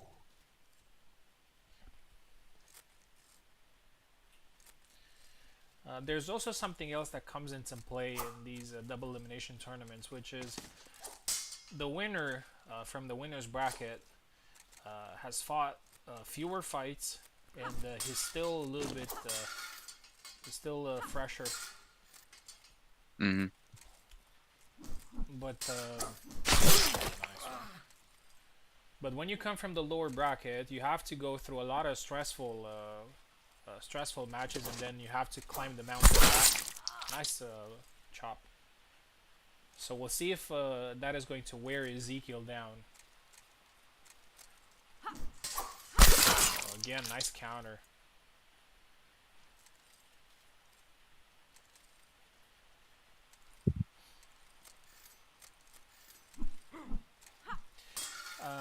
One thing that makes Bara so effective, and the chop making it more effective against rapiers, is that you can fire it straight from the long guard. Mm-hmm. Oh, Ooh. nice. Yeah. Yeah, you can gather the thrust as you block it and then just chop straight down. It's very safe. And it's even a good move against cuts. Like if your opponent goes to beat your blade, you can use that move and strike right for the head and sometimes interrupt the cut. So it's a good move for a lot of situations actually. Yeah. It's really good to have a move that you can fire. I mean, for Isabella, the move that you can fire straight from the long guard is the thrust. But this new thrust, remember that we were talking about it last tournament, has a pretty long wind up, so it's kind of easy to counter. Like you see it coming. Compared to the previous one, now you could fire it immediately. Of course, there's the shorter one, and I managed to land it a couple of times, but it's still a lot more difficult now, so you need to find new options for that. Yeah. But yeah, the chop dash, is the chop. really good. Ezekiel closes it down though. It's 6-6, and if he wins this one, because he was pretty much behind the entire fight, it's gonna be a massive morale boost. because he's going to be one step closer to winning. Yeah. Probably the highest level Marta play I've seen from him, regardless of outcome. He's been incredible. Oh, that long guard was very clutch from Eve, I think.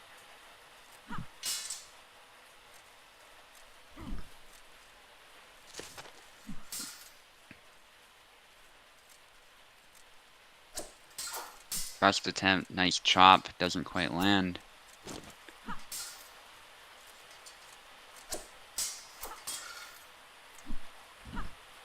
That sidestep Eve likes is kind of risky, but at least he can do it from long guard. That one specifically that comes around the right side, so timed properly it can definitely be huge.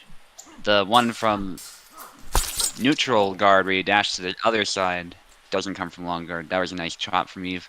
Yeah, the chop beats there, and this is a good. Although it was 7-6, Eve is even closer to winning the tournament. Ezekiel has to win a lot of sets now. He can definitely do it, but he needs to stay focused. Swap sides.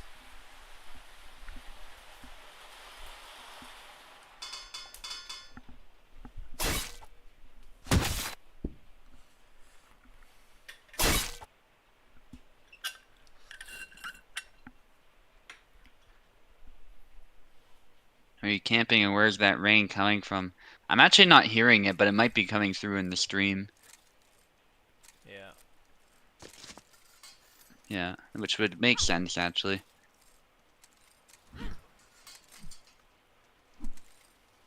Because Discord has that sensitivity feature.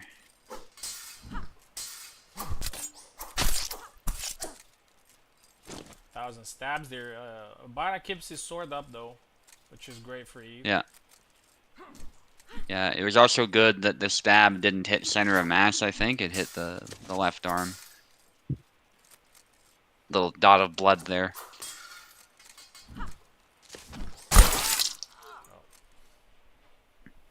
Double.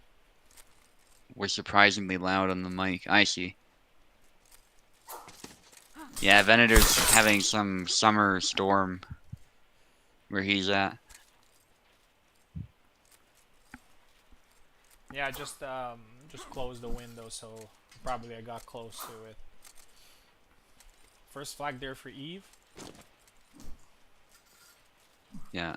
And that's very good for his morale. He's still in the lead, still playing solid. Oh, Nice that was sidestep, but he still got hit. Yeah, it was. I feel like he did deserve it, the kill there, but maybe he wasn't ready. Nice. He got it though. Yeah, that's good for his morale too. If Eve wins here, it's gonna be pretty interesting because originally he didn't. He said that he can't join. Oh, he goes low. He said that he can't join the tournament, and he joined last minute. He was the last one to join, so that could prove very very good for him. 3 flags. Yeah, I've experienced exactly this too, where for whatever reason I wasn't going to attend, maybe I didn't qualify or something came up, but then last minute I'm like, yeah, I can join, and then you do well. Carlos had a similar effect too. Didn't win, but did extremely well. Belly lunge there. Yeah, that's another move that works well against Marta. Yeah. That's why I said that Barabash is very well equipped for this fight. Yeah. And his movement is explosive. It's the side steps that he can land sometimes can be really clutch.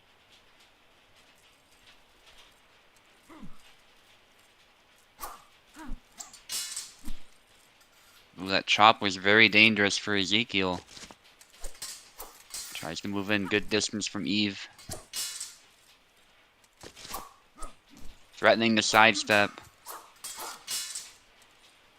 And that's one of the best things about it. You don't have to go through with it if you cancel at just the right time. Yeah, that's another good move because it's sidestep fired from long guard as well. So you can long guard Yeah. and then immediately fire. Oh, nice. Snap cut there. Snap cut. And Eve is very, very close to winning the tournament and solving the puzzle. Yeah, and this is, he was saying in the chat, like, this is precisely the matchup he did not want. Oh, So, beautiful. Beautiful. nicely done. And Eve is the new first sword on the server. Congratulations. Great performance throughout. I don't think he lost. I think he lost a set or two, maybe, but he didn't lose any fights, obviously. It was a great tournament with some surprises, with some comebacks, with some back and forths. We also finished pretty fast, I'd say. I was expecting, since we had the 11 people, I was expecting it to go over 4 hours, but we've done it in 3 hours and a half, which is great. It's mostly because we didn't have any delays or connection problems, and that goes a long way.